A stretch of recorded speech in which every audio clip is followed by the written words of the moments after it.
Nah ini yang harus dikembalikan pada petunjuk yang benar. Sebetulnya niat berumah tangganya mau seperti apa? Itu dulu. Lalu menatanya mau bagaimana? Apa yang mau dicapai? Apa yang mau diharapkan? Apa tujuan berumah tangga itu? Apalagi ingat, kita selain dihisab, profesi yang melekat pada kita pun ikut dihisab juga. Sebagai hamba kita dihisab dengan status standar. Sholat enggak? Ya kan? Ketuhanannya bagaimana? Itu standar loh. Ketika kita mengatakan saya bertuhan Allah kan butuh pembuktian. Pembuktiannya apa? Maka turun Quran surat Toha itu, surah 20 ayat 14. Innani anallahu la ilaha illa ana. Itu baru syahadat. Sungguh aku tetapkan, aku tegaskan, akulah satu-satunya Tuhan yang layak dipertuhankan dan disembah. Kalau engkau memutuskan untuk menuhankanku dan menyembahku, fa'budni, maka buktikan kebertuhananmu dengan menyembahku. Bagaimana caranya? Wa aqimis sholata li dzikri, maka tunaikan salat sebagai pembuktian engkau bertuhan. Alhamdulillah wassalatu wassalamu ala Rasulillah nabiyina wa sayyidina Muhammad bin Abdullah wa ala alihi wa sahbihi wa man walah wa ba'd. Kemudian selanjutnya teman-teman sekalian, hari ini saya ingin memberikan pesan yang kuat dulu. Dalam bahasa Arab pesan kuat mendalam itu disebut dengan tausiyah. Wassa, kan? Atau ausa, yusi juga bisa. Jadi asalnya wasiat itu asalnya bukan pesan orang yang akan meninggal. Itu asalnya. Asalnya itu pesan kuat yang menyentuh dan dalam. Mengapa orang yang diduga akan memenuhi ajalnya kemudian berwasiat? Karena saat seseorang di ujung kehidupannya itu kalimat-kalimatnya akan lebih menyentuh dan terasa dalam dibandingkan saat sehatnya. Beda, kita orang tua mau memberikan nasihat pada anak misalnya, atau suami pengen kasih pesan ke istri atau sebaliknya. Dalam keadaan normal begini, walaupun pesannya singkat, padat, rasanya masih biasa. Tapi ada kondisi-kondisi yang mungkin sedang sakit, ya, mungkin jiwanya sedang terancam dalam kondisi tertentu, maka pesannya akan terasa lebih kuat. Nah, karena pada awalnya wasiat itu pesan netral. Dan Allah memberikan pesan yang kuat kepada setiap insan beriman untuk saling memberi pesan yang kuat, yang mendalam. Itu ditemukan kandungannya di Al-Quran surah ke-103. Di antara surah paling favorit bagi muslim masa kini selain Al-Ikhlas, itu surat Al-Asr. Karena pendek kan. Wal 'asr innal insana lafi khusr illa alladhina amanu wa 'amilus shalihat. Setelah itu wattawasaw. Tawasa wazannya tafa'ala, itu saling memberi wasiat. Jadi kalau saling harus ada dua pihak atau lebih. Suami memberi pesan kuat pada istri, demikian sebaliknya. Jadi kalau ingin ngasih pesan bukan sekedar memberi pesan, tapi bagaimana pesan itu membawa satu makna yang kuat sehingga menyentuh kepada jiwa. Itu poinnya. Itulah wasiat. Demikian anak kepada adik atau kakaknya, orang tua kepada anak. Demikian kita sebagai teman, berkeluarga, berkehidupan. Watawassaw bil haqq, menyampaikan sesuatu yang benar, mutlak benarnya. Jadi ada sidqun, ada haqqun, itu berbeda. Sidqun itu kebenaran yang kadang nilainya masih relatif. Menurut si A ini benar, menurut si B itu belum ideal. Menurut si A ini yang bagus, menurut si B belum tentu. Istri tanya pada suami kan, mau berangkat ke pengajian. Ayah, ini jilbabnya yang mana ya yang bagus? Yang biru atau yang putih? Kata suami, kayaknya putih bagus deh mah. Ah, kayaknya biru juga bagus deh. Ya. Nanya tapi sudah punya jawaban. Gitu. Begitu dipakai coklat, ya. Itu nggak apa-apa gitu. Itu nggak apa-apa. Nah itu namanya kebenaran relatif. Kadang menggunakan sidqun, ma yahtamilu sidqa wal kadzib di balaghah begitu. Nah kalau yang sudah mutlak kebenarannya dan pasti benar, nggak bisa ditolak, itu hak namanya. Hak. Makanya seluruh kebenaran yang melekat pada Allah itu selalu disebut dengan hak. Al-Baqarah misalnya ayat 147. Al-haqqu min rabbika wa la takunanna minal mumtarin. Al-haqqu min rabbika wa la takunanna minal mumtarin. Yang hak itu pasti bersumber dari Tuhanmu. Semua yang bersumber dari Allah itu kebenaran mutlak. Ya. Jadi kalau kita ingin belajar sesuatu yang pasti benar, pasti membuat kita lebih benar dalam berkata, lebih benar dalam menatap, lebih benar dalam bekerja. Kalau ingin kerja yang benar, ya, kalau ingin berumah tangga yang benar, kalau ingin bicara yang benar, kalau ingin jadi suami yang benar, maka kembali pada tuntunan yang Allah berikan. Allah kasih petunjuk berkehidupan yang paling benar, yang gak mungkin bengkok. Inna hadzal qur'ana yahdi lillati hiya aqwam. Isi Quran ini pasti mengarahkan pada petunjuk yang terbenar.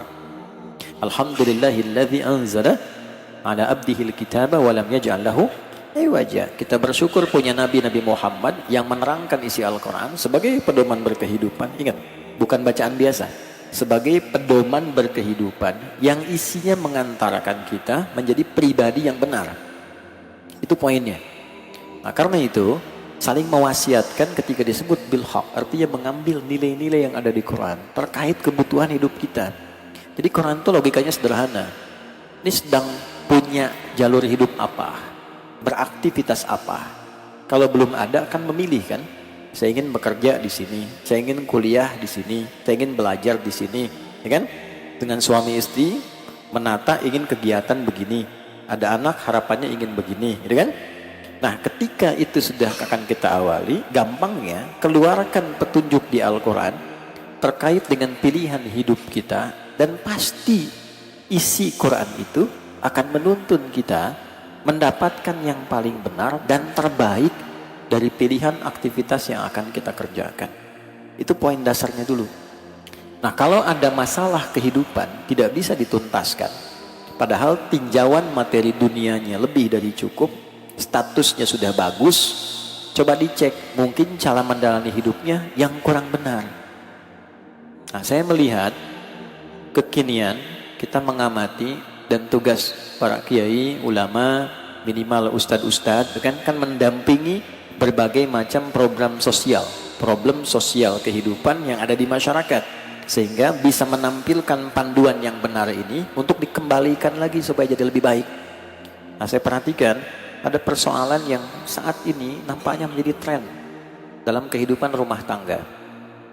Nah, sampai satu kali di bulan yang lalu terutama ada beberapa sesi kami diminta menjadi saksi pernikahan sekaligus memberikan tausiah. Saya tanya pada penghulu, berapa perbandingan jumlah antara yang menikah dengan yang berpisah? Teman-teman tahu angkanya? Dalam satu akad terjadi peristiwa pernikahan, di satu momen yang sama terjadi 50 perpisahan. 1:50.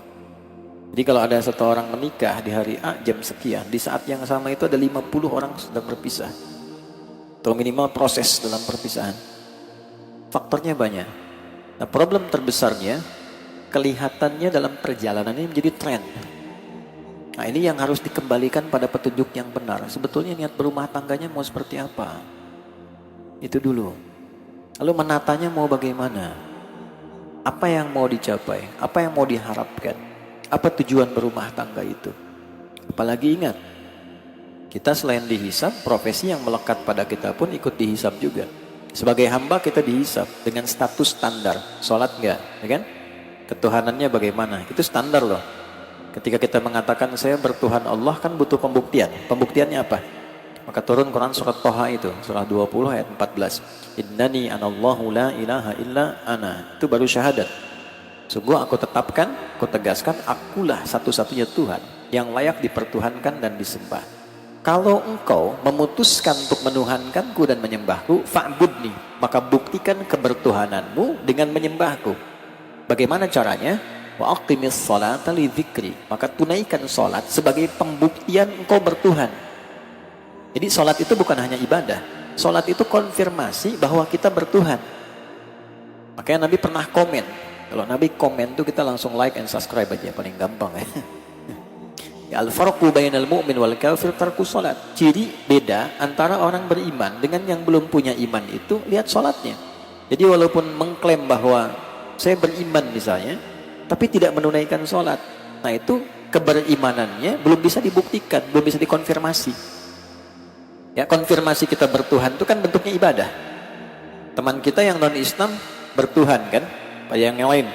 Buktinya apa? Pada ibadahnya kan. Jadi kalau ada orang beragama tidak beribadah, maka cacat konsep keberagamaannya. Kalau ingin lihat beragama yang benar, tinggal dilihat strukturnya, logikanya, kebenarannya, nanti dicek. Karena itu kita bangga karena Islam itu keren. Di mana kerennya Islam? Karena selalu men-challenge, selalu menantang untuk membuktikan kebenarannya. Kita punya Tuhan Allah, terus nguji. Kalau Anda nggak percaya Tuhan, uji aja dengan semua sifat ketuhanan ditemukan nggak pada Allah.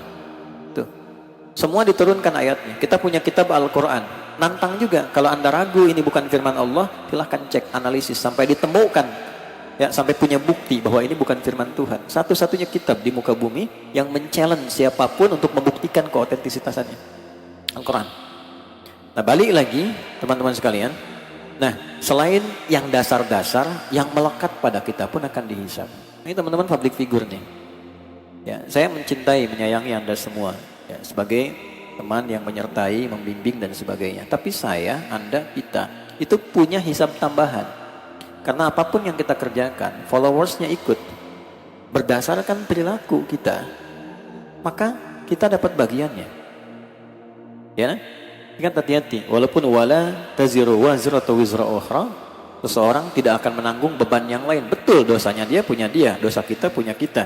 Tapi kalau kita melakukan tindakan dosa di publik, ya, dan dipublikasikan, orang melihat itu sebagai tren dan diikuti, maka dapat bagiannya.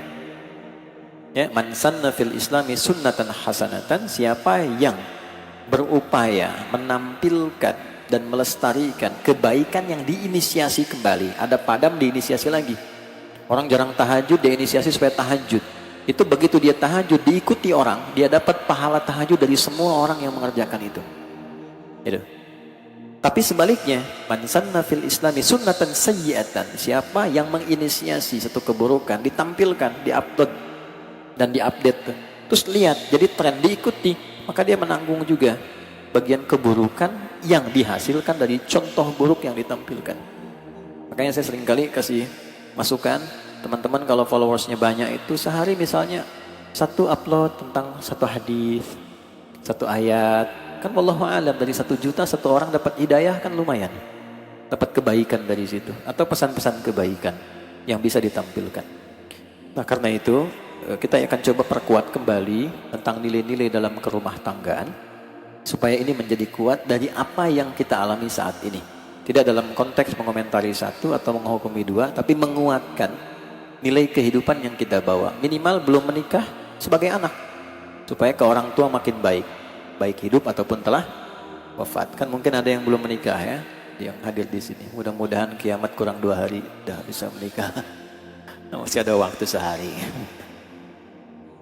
Nah, ya, yang kita alami apa, kita kuatkan. Jadi nanti yang ingin menata lagi, basicnya sudah ada. Jadi pelajari dari awal dulu. Makanya dulu saat mau menikah di Melayu itu terkenal sekali. Nanti datang bawa pantun ke calon mertuanya. Setelah pantunnya diterima, dijawab sama calon mertua. Nanti yang perempuan dipinggit dulu, diajari sama ibunya selama 40 hari. Bagaimana menjadi istri, hukum-hukumnya seperti apa, bagaimana mungkin yang dialami akan apa. Yang laki-laki mematangkan diri, menguatkan, ya, sampai nanti punya kesiapan setelah 40 hari. Nanti ditandai, yang dilamar itu setelah diterima ditandai pakai daun pacar. Ada tandanya. Kalau di Arab pakai hina itu kan. Nah, ini pakai daun pacar. Masa itu disebut pacaran. Karena ditandai pakai daun pacar. Asalnya begitu. Jadi bukan pas naik beca berdua, seakan beca punya berdua, tukang beca nggak ada gitu ya. Itu kan konteks lain. Tapi awalnya ke situ. Nah, kita dalam hal yang singkat ini kita akan diskusi, nanti perannya bisa sebagai anak, bisa macam-macam dan sebagainya. Karena nanti basic ibadah itu implementasinya ke kehidupan. Misal gini, sholat selain membuktikan kita bertuhan, apa manfaat kehidupan duniawi kitanya? Ada nggak manfaatnya buat kehidupan duniawi kita? Ada. Kalau pahala kan urusan akhirat. Kita confirm bahwa kita bertuhan, kita sholat, ikhlas ada pahalanya, dampak sholat pada kehidupan dunia kita apa? Itu ayatnya ada. Turun Quran 29, ya, surah 29 Al-Ankabut ayat 45. Utlu ma uhya ilaika minal kitab wa aqimis shalah innas salata tanha 'anil fahsya wal munkar. Kalau salat itu benar ditunaikan, Maka itu membangun sifat protektif, ada proteksi dalam diri kita dari perbuatan menyimpang. Jadi semua potensi menyimpang itu akan dicegah, karena saat sholat itu diaktifasi semua filter dari mulai ujung kepala sampai ujung kaki. Tuh. Jadi kalau itu aktif, otomatis semua sumber keburukan itu akan ditolak. Tangan nggak mungkin berbuat buruk karena sudah aktif ke tangan, ngalir dari ujung kepala sampai kaki. Nah, sumber keburukan itu cuma dua, kalau bukan fahsya yang bersumber dari syahwat. Maaf ya, kata-kata kotor, zina, kata-kata jorok, maaf sekali, homoseksual misalnya, LGBT, ya, pornografi, porno aksi, itu masuk kategori fahsya. Jadi tidak mungkin orang sholat berbuat fahsya, itu mustahil. Kecuali ada yang tidak tepat dalam menunaikan sholatnya. Mungkar, segala penyimpangan yang diingkari hati. Mencuri, merampok, maaf, membunuh, ya, berselisih, tidak jelas, berkelahi, macam-macam itu mungkar. Jadi orang sholat itu pasti bertransformasi menjadi pribadi baik. Itu rahasianya kenapa anak-anak kita semua dari sejak dulu diajarin oleh Nabi sebelum yang lain-lain sholatnya dulu. 7 tahun sholat, 10 tahun bikin satu perbuatan contoh membuat dia mengerti pentingnya sholat. Kasih pelajaran. Kalau orang Arab dulu mukul halus gitu. Kita nggak terbiasa. Caranya bagaimana? Doroba itu tidak harus memukul. Doroba itu ngasih contoh sampai mengerti. Uang jajannya kurangin, tahan dulu, ya, sampai ngerti bahwa sholat itu penting. Kenapa? Saat tumbuh nanti diharapkan jadi orang baik, apapun profesi kehidupannya. Jadi selalu ada irisan. Umrah misalnya, teman-teman umrah, itu ada ukuran duniawinya juga, bukan hanya akhirat, ada ukuran duniawinya. Nabi pernah mengatakan umrah itu kalau benar dilakukan, itu mendatangkan kesuksesan seperti besi dibersihkan dari karat. Nanti ada maknanya, ada turunannya. Nah, sekarang kita kembali, apa dampak ibadah kita terkait dengan kedamaian, kebaikan, kebahagiaan, kesuksesan dalam kehidupan rumah tangga. Itu dulu yang ingin saya tampilkan. Setelah itu nanti baru pelan-pelan kita belajar hukum terapannya. Misal, nanti ada hukum terapan yang berbalik. Anda kalau sering bicara tentang orang atau bikin acara, bicarakan rumah tangga orang, nanti rumah tangga Anda juga akan diuji seperti Anda menguji rumah tangga orang. Terus ada hukum. Makanya hati-hati kalau bikin acara, podcast, apa macam-macam itu, jangan masuk pada bab-bab yang sekiranya ketika Anda diuji dengan itu Anda kesulitan. Gitu ya. Itu harus paham hukum itu. Karena pengetahuan itu ketika didiskusikan akan dibalik untuk diuji, untuk menguji kita konsisten enggak dengan apa yang kita ucapkan itu, dengan apa yang kita kaji itu.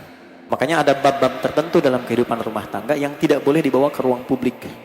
Nanti ada ayatnya, ada surahnya, dan gak usah bayangin macam-macam. Kita sedang fokus pada titik untuk kita sendiri. Halo?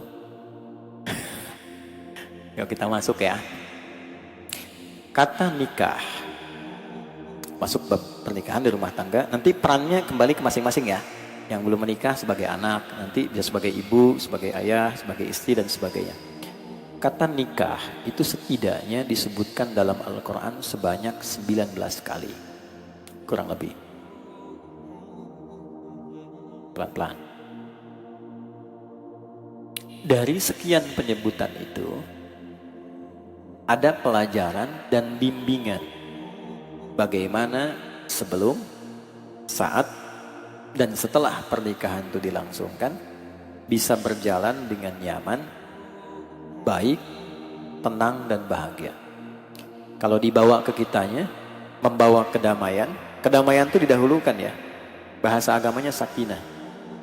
Oke, itu didahulukan nomor 1 tuh. Jadi orang motivasi menikah itu untuk mendapatkan kedamaian, itu awal dasarnya. Kemudian yang kedua, kecukupan harta yang membahagiakan, namanya mawaddah. Nanti kita bahas insya Allah.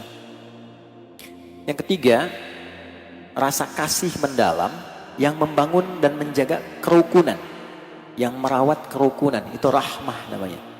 Sering kita lakukan sakinah, mawaddah, dan rahmah. Itu di Quran surah ke-30 di ayat ke-21. Wa min ayatihi an khalaqalakum min anfusikum azwaja litaskunu ilaiha. Sakinah dulu. Wa ja'ala bainakum mawaddah. Coba teman-teman jeli. Mawaddah itu datang setelah sakinah. Padahal tidak jarang orang berumah tangga itu pengen punya rumah yang besar kan? Gak apa-apa, normal. Mobil yang bagus gitu kan? Harta yang baik gitu, normal. Tapi kenapa justru ketenangan, kebahagiaan, kedamaian didahulukan? Sebab berlimpahnya materi dalam rumah tangga tanpa diiringi ketenangan di dalamnya pasti melahirkan kehidupan rumah tangga yang hampa. Ya. Saya sering bercanda dengan mengatakan begini, teman-teman yang perempuan pilih ya, kaya tapi gelisah atau miskin tapi tenang. Tidak ada pilihan ketiga. Dua aja. Nah, udah kan? Ya, jadi pada dasarnya itu jeli. Logika Quran itu jeli sekali. Sampai kedamaian didahulukan dulu. Karena seringkali bahkan orang kaya pun kaya, tapi ketika ketenangan tidak ada, bermasalah rumah tangganya. Ya kan? Nah, maka diurut oleh Al-Quran. Yang pertama, izin saya berdiri.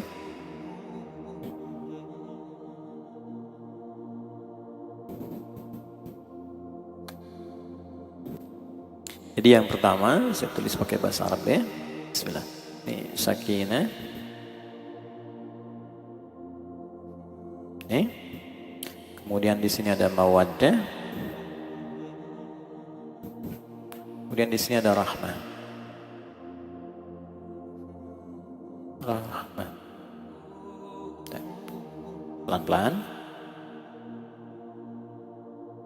Jadi rumah tangga yang ideal itu kan ini ya, disingkat sa, ini ma, ya kan, ma, sa, ma, nah, kan rahmah, sa, ma, ra, kan, sama ro kan nggak enak ya, tapi pas bilang sama ro kenapa nggak sama zai, ya kan, sama ra, sakinah, mawadah dan rahmah, ini kan.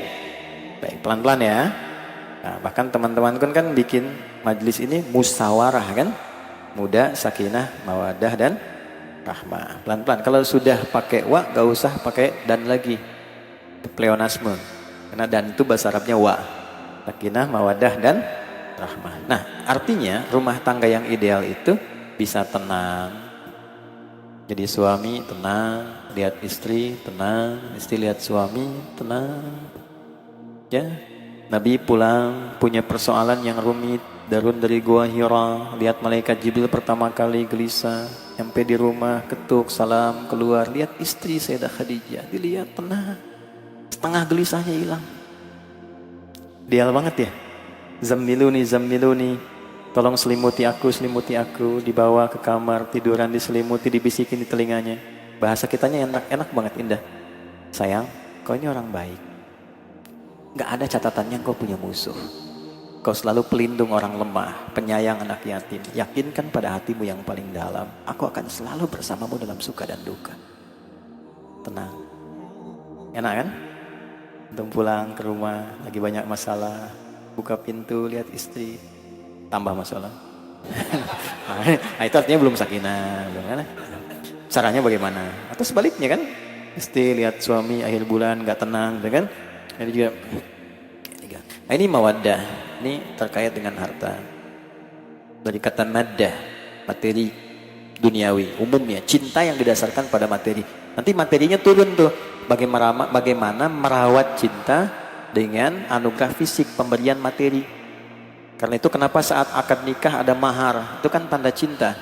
Itu simbol. Nah, tidak harus berhenti saat akad saja. Nanti begitu misalnya saat perjalanan rumah tangga bisa makan bareng, kadang-kadang olahraga bareng, Nabi balap lari dengan Sayyidah Aisyah. Dan di bab ini 75% tuh nggak ada keseriusan, canda rata-rata. Saya sering beri masukan kalau daurah keluarga, kenapa banyaknya serius gitu? Nah, rata-rata banyak candanya, 70%.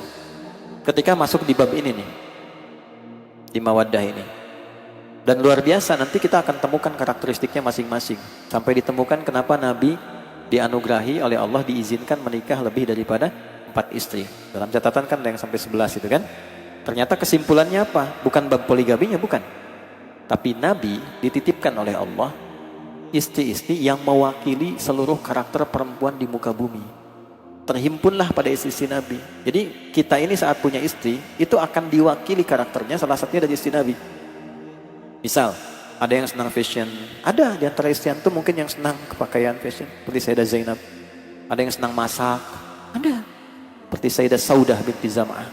Ada yang senang kajian. Dikit-dikit pengen ngaji. Dikit-dikit belajar ke majelis ilmu. Seperti Sayyidah Aisyah. Ada yang cemburuan. Ada. Ada yang cerewet, ada. Macam-macam. Tapi hebatnya gini, gimana cerewetnya itu menghasilkan cinta dan perhatian. Ya. Gimana kecemburuan itu dilahirkan pakai iman. Nah itu ada babnya sendiri. Nah teman-teman, ini kemudian ini juga penting sekali rahmah. Ini merawat kerukunan. Kalau ada masalah, ya, ini cepat selesainya pakai ini. Cepat sekali. Ada masalah, kadang kan rumah tangga kan harus ada masalah. Nggak bohong kalau rumah tangga nggak ada masalah itu bohong. Pasti ada diskusinya, pasti ada ngambeknya, pasti ada cemberutnya. Nah untuk mempercepat itu supaya kembali kepada ketenangan, caranya bagaimana? Ini babnya ada di sini. Idealnya kalau ini bisa dimaksimalkan, merawat kehidupan rumah tangga, maka itulah rumah tangga yang disebut samara itu. Gitu. Yang nanti akan diabadikan, diapresiasi oleh Allah ketika rumah tangga diniatkan ibadah untuk merawat 3 aspek ini. Itu apresiasi yang Allah berikan, dikumpulkan kembali di surga seluruh anggota keluarganya utuh. Sampai saking dahsyatnya amalan ini, Allah perintahkan pada malaikat semuanya untuk berbaris di depan pintu surga, masuk, menyalami dan mengucapkan selamat semua keluarga ini. Nanti itu ditemukan di Quran surah ke-13 ayat 23 sampai 24. Jannatu adni yadkhulunaha, ada satu keluarga besar masuk lewat taman surga yang paling indah. Wa man salaha min abaihim, termasuk dia menggandeng bapak ibunya yang soleh. Jadi kompak satu keluarga. Jadi ada investasi orang tua mendidik anak supaya soleh. Itu oleh Allah dicatat tuh. Ini catatannya ada di Quran surah ke-52 ayat 21. Walladzina amanu wattaba'athum dzurriyyatuhum biimanin alhaqna bihim dzurriyyatahum. Dan para orang tua, ayah, ibu yang beriman dan berinvestasi mewariskan iman itu pada anak. Dijaga anak supaya sholat. Itu jangan salah itu Bu ya. Ada misal kita cerewet nih sama anak supaya sholat. Itu dicatat itu. Dicatat oleh Allah. Ya, kepada malaikat perintahkan. Misal pernah jewer, tapi jewer ketaatan bukan menyakiti. Atau nyentuh gini, ayo cepat sholat dulu. Itu jadi tanda bukti bahwa kita pernah mendidik anak supaya kenal Allah. Di akhirat dikonfirmasi. Nah, itu jadi catatan. Nah, alhaqna bihim dzurriyyatahum, kalau itu pernah terjadi, nanti dikumpulkan satu keluarga di satu tempat. Wa ma alatnahu min amalihim min syai', kullu imri'in bima kasaba rahin. Kami enggak akan sia-siakan semua potensi dan upaya orang tua untuk mendidik anak-anak jadi benar, tapi itu pilihan. Kalau enggak pun itu resiko masing-masing kata Allah. Tapi kalau Anda pilih disekolahkan yang tidak kenal Allah, diberi pakaian yang menjauh dari apa yang Allah senangi, itu pilihan aja silahkan. Tapi resikonya tanggung sendiri kata Allah. Ketika pulang. Nah jadi kembali ke sini, tugas kita sebetulnya di rumah tangga mengeluarkan kurikulum sakinah itu apa saja. Kurikulum mawaddah itu apa saja. Kurikulum rahmah itu apa saja. Nah ini saat kita berkomitmen mengikat ketiganya dalam rumah tangga, ikatannya dilangsungkan dalam pernikahan. Nah kata nikah itulah yang tadi saya sebutkan, disebutkan setidaknya sebanyak 19 kali di dalam Al-Quran.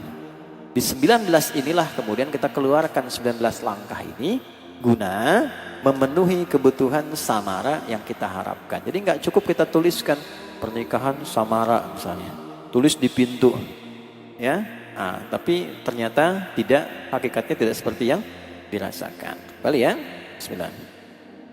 Paham sampai di sini insyaallah? Mengerti ya? Kalau sudah paham, hari ini kita ambil satu dulu yang paling pokok, gak banyak-banyak ya. Sakinah.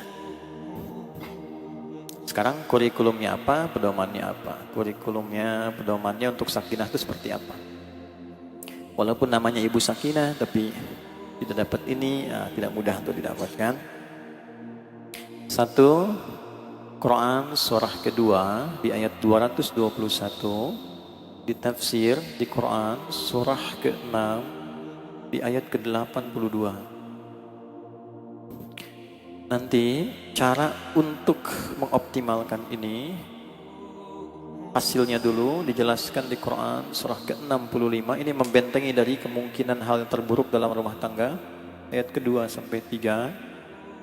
Kalau mau dibawa ke kebahagiaan dan kesuksesan, Quran surah 2 di akhir ayat 189. Kalau mau dibawa ke ilmu untuk anak-anak, Quran surah 2 di akhir ayat 282.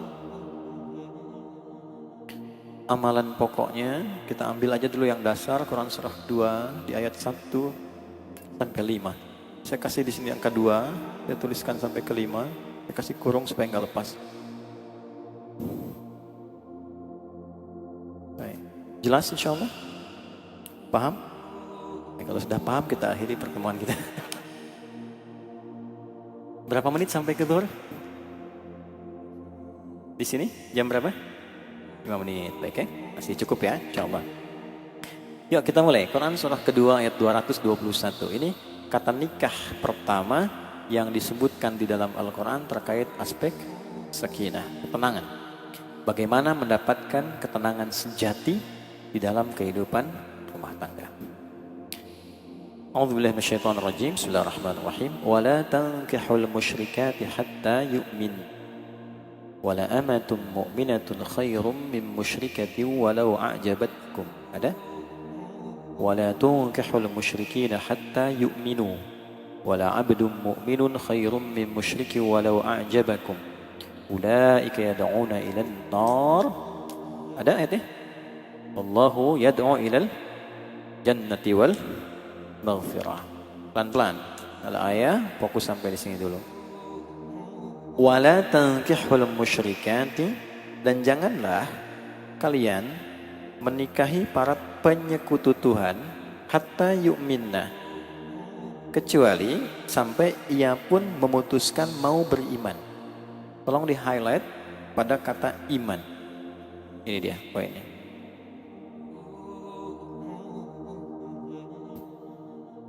Wala amatum musyrikatun wala amatum mu'minatun, dan sungguh seorang budak perempuan pun walaupun pesonanya biasa tapi dia beriman akan lebih baik dibandingkan dengan seorang yang sangat memesona tapi penyekutu Tuhan yang tidak beriman.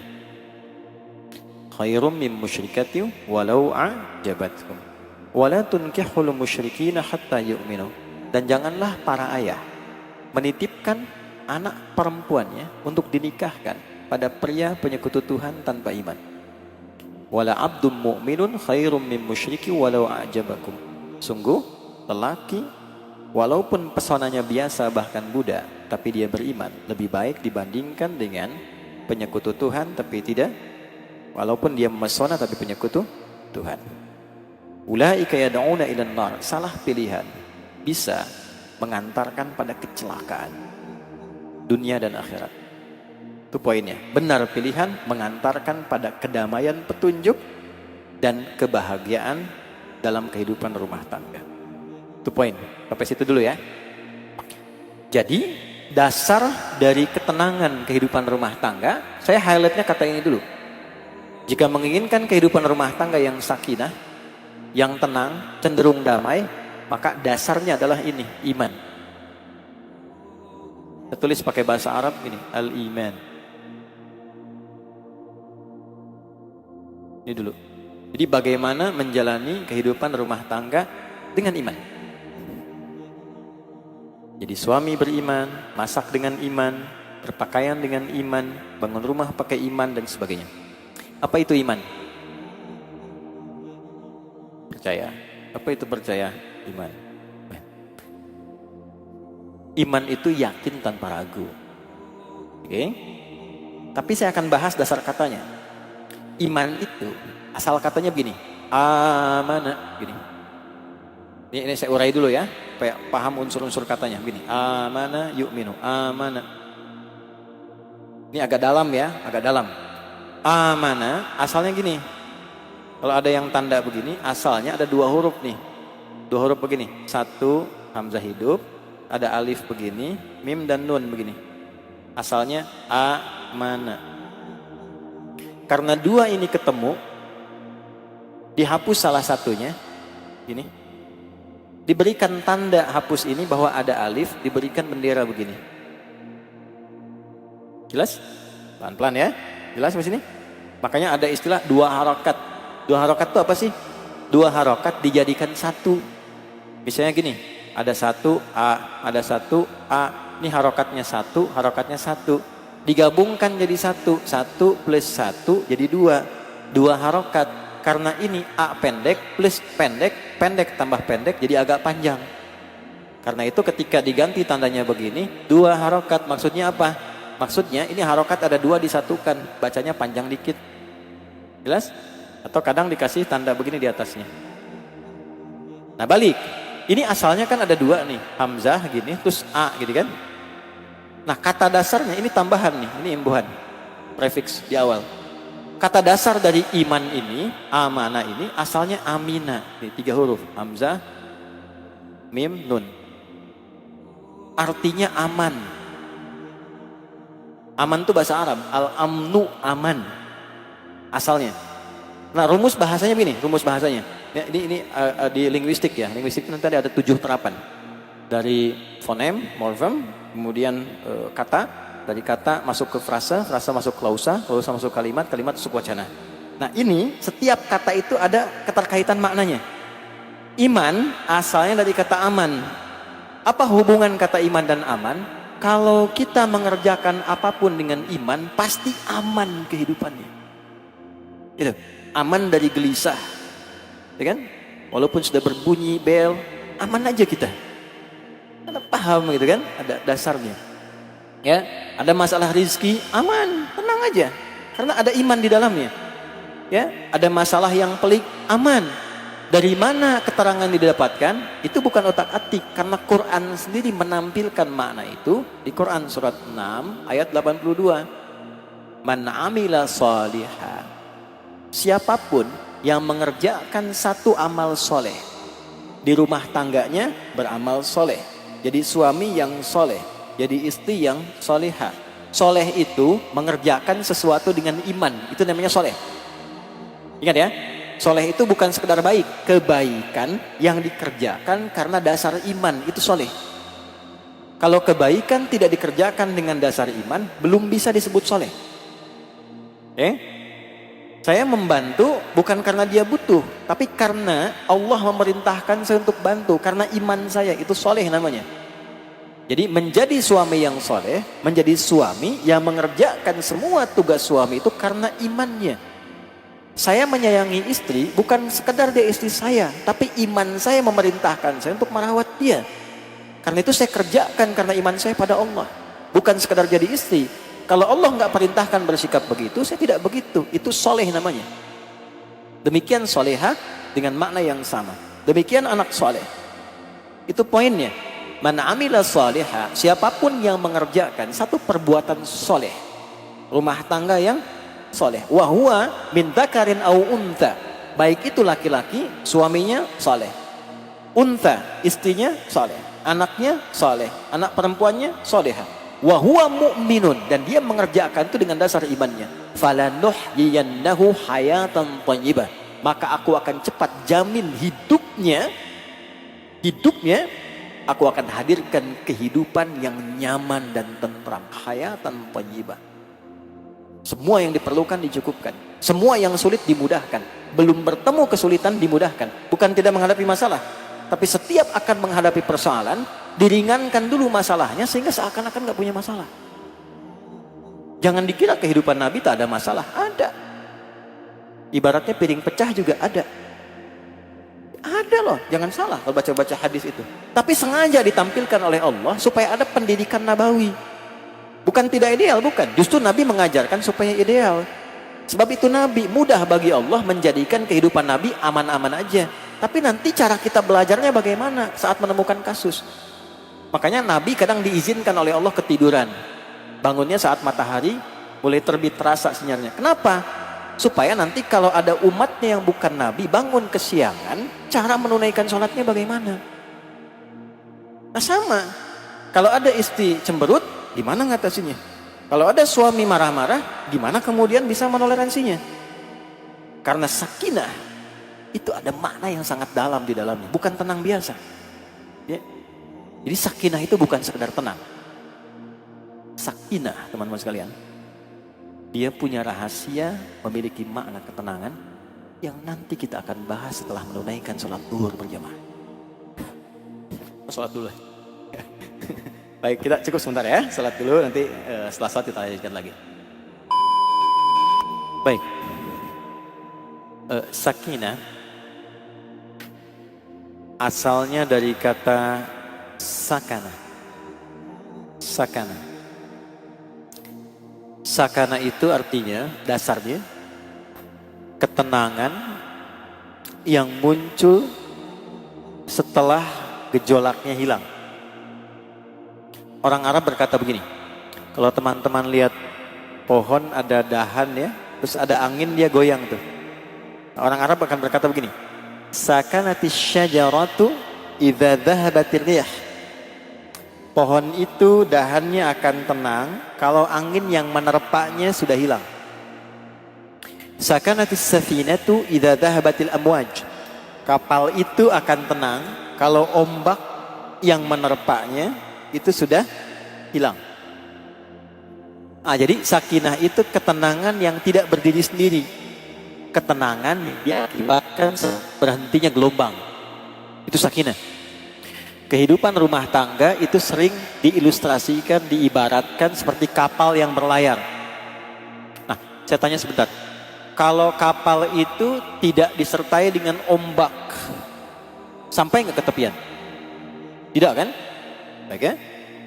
Tidak. Jadi ombak itu menerjang kapal untuk membuat kapalnya bergoyang atau untuk menyampaikan kapal cepat ke tujuan? Menyampaikan cepat ke tujuan.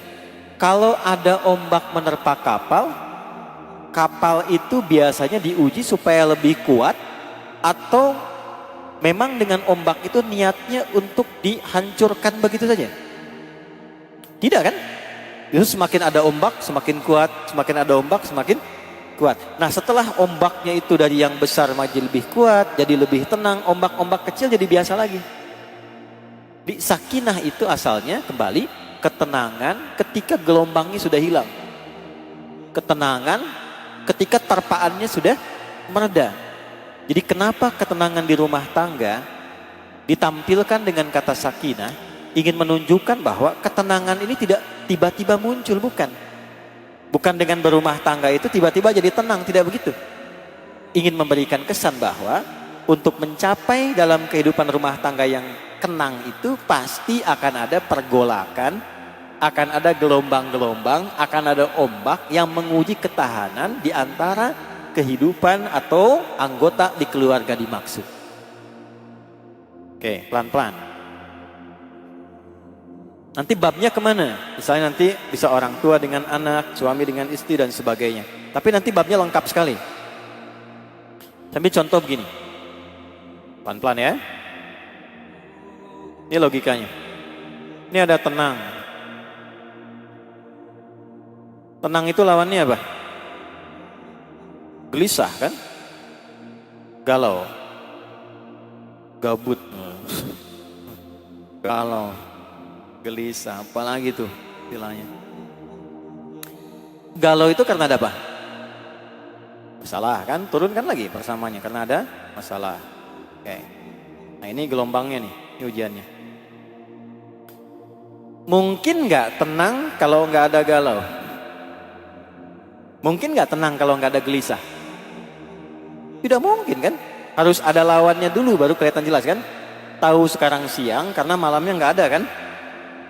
Dari mana taunya Anda laki-laki? Karena ada pembanding perempuan kan? Ya kan? Dari mana taunya ada tenang kalau ada gelisah? Jadi gelisah diciptakan bukan ingin membuat hidup kita gelisah, bukan. Tapi supaya tenangnya muncul. Itu dasarnya. Dari mana taunya bisa gelisah? Kalau ada masalah. Maka saat Allah kirimkan masalah dalam rumah tangga, sebetulnya bukan ingin menjadikan kehidupan rumah tangga kita itu bermasalah, bukan. Dasarnya supaya tenangnya muncul. Sebab kalau tidak ada masalah, tidak ada alat uji yang menghadirkan ketenangan. Semu jadinya. Nah karena itulah kenapa dasar pernikahan berbeda jenisnya, harus laki-laki dan perempuan, kan? Dan tidak berasal dari satu keluarga yang sama, satu lingkungan yang sama, supaya apa? Supaya semua kondisi itu cepat mengantarkan pada ketenangan yang diharapkan. Itulah sakinah. Karena nggak mungkin tiba-tiba menyatu dari keluarga yang tidak sama, pikiran yang tidak sama, hobi yang mungkin tidak sama, tempat tinggal tidak sama, tiba-tiba pengen harus sama, itu mustahil. Menyamakannya harus bagaimana? Akan ada dialog, Mungkin dialognya jadi tidak biasa, yang satu bisa meninggi, yang satu ikut tinggi, itu kan? Yang satu bisa A, yang satu bisa B. Nah, semua itu tercipta ketika dihadirkan oleh Allah, sejatinya bukan ingin membuat kehidupan ini bermasalah, tapi supaya tenangnya muncul. Makanya di rumah tangga itu kalau ada masalah, habis itu selesai, merasa tenang kan setelah itu? Terus ketenangannya beda dengan sebelumnya kan? Itulah sakinah. Itulah apa? Sakinah. Ini poinnya dulu nih. Dan ini nanti hebatnya, saya terangkan dasarnya dulu. Hebatnya, kalau kita lolos di hari pertama, sekarang Sabtu misalnya, ada persoalan, kita selesaikan, nanti muncul tuh sakinah, ditambah kekuatannya. Nanti kekuatan sakinah yang didapatkan di hari Sabtu, ini bisa digunakan untuk menyelesaikan masalah di hari Ahad. Hari Ahad nanti ada masalah lagi. Semakin kita dapat masalah, semakin dapat terpaan, semakin kuat sakinahnya, sehingga ke depan ada masalah apapun kita sudah terbiasa mengatasinya. Jelas? Satu dulu. Nah, sekarang persoalannya, apakah setiap menemukan masalah di rumah tangga mudah mengatasinya? Nah, teorinya begini, tapi prakteknya kan belum tentu. Ustadz juga sama. Saya sering bercanda mengatakan, dalam bab rumah tangga ini jarang ada ustadz ceramah bawa istrinya. Yang direkam kan aman, yang penting tidak live kan? Oke, pelan-pelan ya, pelan-pelan. Nah, sekarang nyambung lagi, tanya lagi sama Allah, kan ada kurikulumnya. Bagaimana cara meramu sakinah itu supaya mudah tampil, yang digunakan mengatasi masalah-masalah kehidupan rumah tangga, sehingga jangankan saat dihadapi, sebelum menghadapi itu dijadikan ringan oleh Allah. Bagaimana caranya? Maka muncul ayat berikutnya, surat berikutnya. Caranya apa? Hadapi dan isi rumah tangga dengan iman, maka hidupmu akan cenderung merasa aman. Masalahmu akan cenderung merasa tenang untuk dihadapi. Pertanyaan berikutnya, ya Allah, bagaimana supaya saya bisa mendapatkan tenang ini, aman ini? Maka dijawab di Al-Quran, tingkatkan imanmu. Pakai iman dalam rumah tanggamu. Nah, cara menggunakan iman dalam rumah tangga, prakteknya disebut takwa namanya. Apa namanya? Nah, nanti iman disebutkan sebanyak 811 kali dalam Al-Quran. Praktek caranya disebut takwa. Takwa disebutkan sebanyak 240 kali dalam Al-Quran. Dibagi 3 bagian. Salah satu bagiannya terkait dengan bab rumah tangga. Dari 240 ini ada bentuk pengelolaan nafsu, nanti nafsu lawannya takwa. Bab takwa yang terkait lawan nafsu disebutkan 115 kali. Nafsunya 115 kali. Sampai detil, yang mendorong takwa aktif malaikat disebutkan 88 kali, yang memprovokasi nafsu supaya unggul itu setan. Setan disebutkan 88 kali. Ya, jadi manusia itu baru bangun sudah terbagi pikirannya. Antara tahajud dengan nonton bola gitu kan. Nah, dan seterusnya. Oke, lanjut ke sini ya. Jadi, yuk kita lihat urutannya di sini. Sakinah. Untuk mendapatkan sakinah ini harus mengatasi masalah. Masalah ini pasti ada. Mengatasi masalah ini pakai iman. Menggunakan iman ini skemanya menggunakan takwa. Yuk kita lihat manfaat takwa sebelum nanti masuk ke detail takwanya. Manfaatnya bagaimana takwa dibawa ke kehidupan rumah tangga. Pindah ke Quran surat 65 yang saya tulis di atas ayat 2 sampai 3. Di ujung ayat 2-nya, di awal ayat 3-nya. Perhatikan baik-baik. Wa may yattaqillaha, dan siapapun khususnya di rumah tangga yang mampu meningkatkan takwanya pada Allah. Kenapa saya sebutkan bab rumah tangga? Karena ayat ini ada di surat 65. Surat 65 itu surat tolak namanya. Masalah terbesar dalam rumah tangga. Di persoalan terbesar pun kalau kita jalani dengan takwa, itu insya Allah terjaga. Semua dibentuk oleh Allah mengarah kepada sifat sakinah. Kecuali kalau pasangan yang satu mau takwa, yang satu tidak mau. Gak ketemu. Tapi kalau dua-duanya mau ketemu dalam titik baik itu, berubah nanti. Itu yang dimaksud Quran surah keempat ayat 35. Iyurida islaha yuwafiqillahu bainahuma. Kalau suami istri satu keluarga berubah pengen jadi lebih baik dari sebelumnya, pengen lebih soleh, nanti Allah turunkan pedomannya, Allah turunkan kasihnya, dibimbing langsung, tiba-tiba jadi baik. Ya, baik ya. Turunkan dulu pelan-pelan.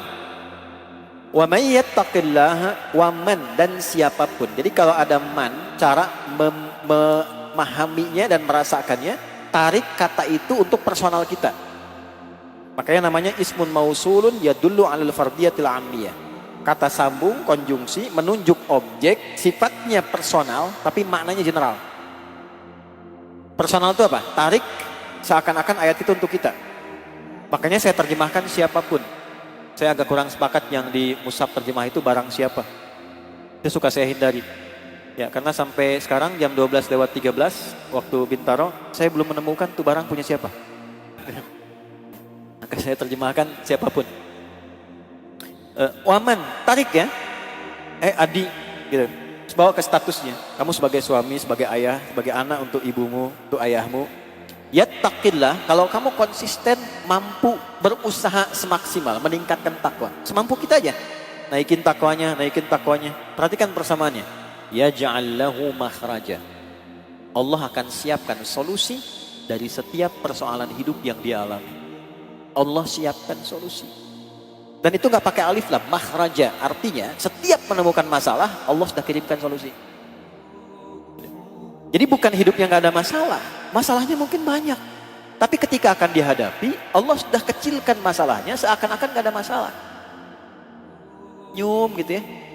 Kadang-kadang masalah kecil tuh bisa naik. Tapi ini enggak, yang besar jadi kecil jadi hilang. Oh jangan dikira jadi ustadz gak ada masalah, tidak. Kadang masalah jamaah, masalah ustadz juga gitu. Ya, itu poin satu tuh. Kemudian apa? Biasanya kan yang klasik masuk bab rizki kan? Bab rizki, bab materi ya dan sebagainya. Teruskan ayatnya. Wa yarzuqhu min haitsu la yahtasib. Bahkan urusan rizki pun didatangkan pada sisi yang tidak diduga. Hebatnya begini. Diberi contoh kasus perempuan nih teman-teman yang perempuan. Jadi di Quran ditampilkan satu kasus perempuan yang bukan nabi, bukan rasul. Supaya nanti keluarga di masa depan bisa meniru, ada contoh yang bukan nabi, bukan rasul. Dan tidak ngeles, pantas itu nabi, pantas itu rasul, tidak. Ditampilkan satu keluarga langsung yang merawat keluarganya utuh, suami istri janjian kompak pada anak sampai ke cucu nanti. Walaupun ayah nggak lihat anaknya karena meninggal lebih duluan dan nggak lihat cucunya. Tapi satu keluarga ini dipuji oleh Al-Quran, dijadikan nama surat.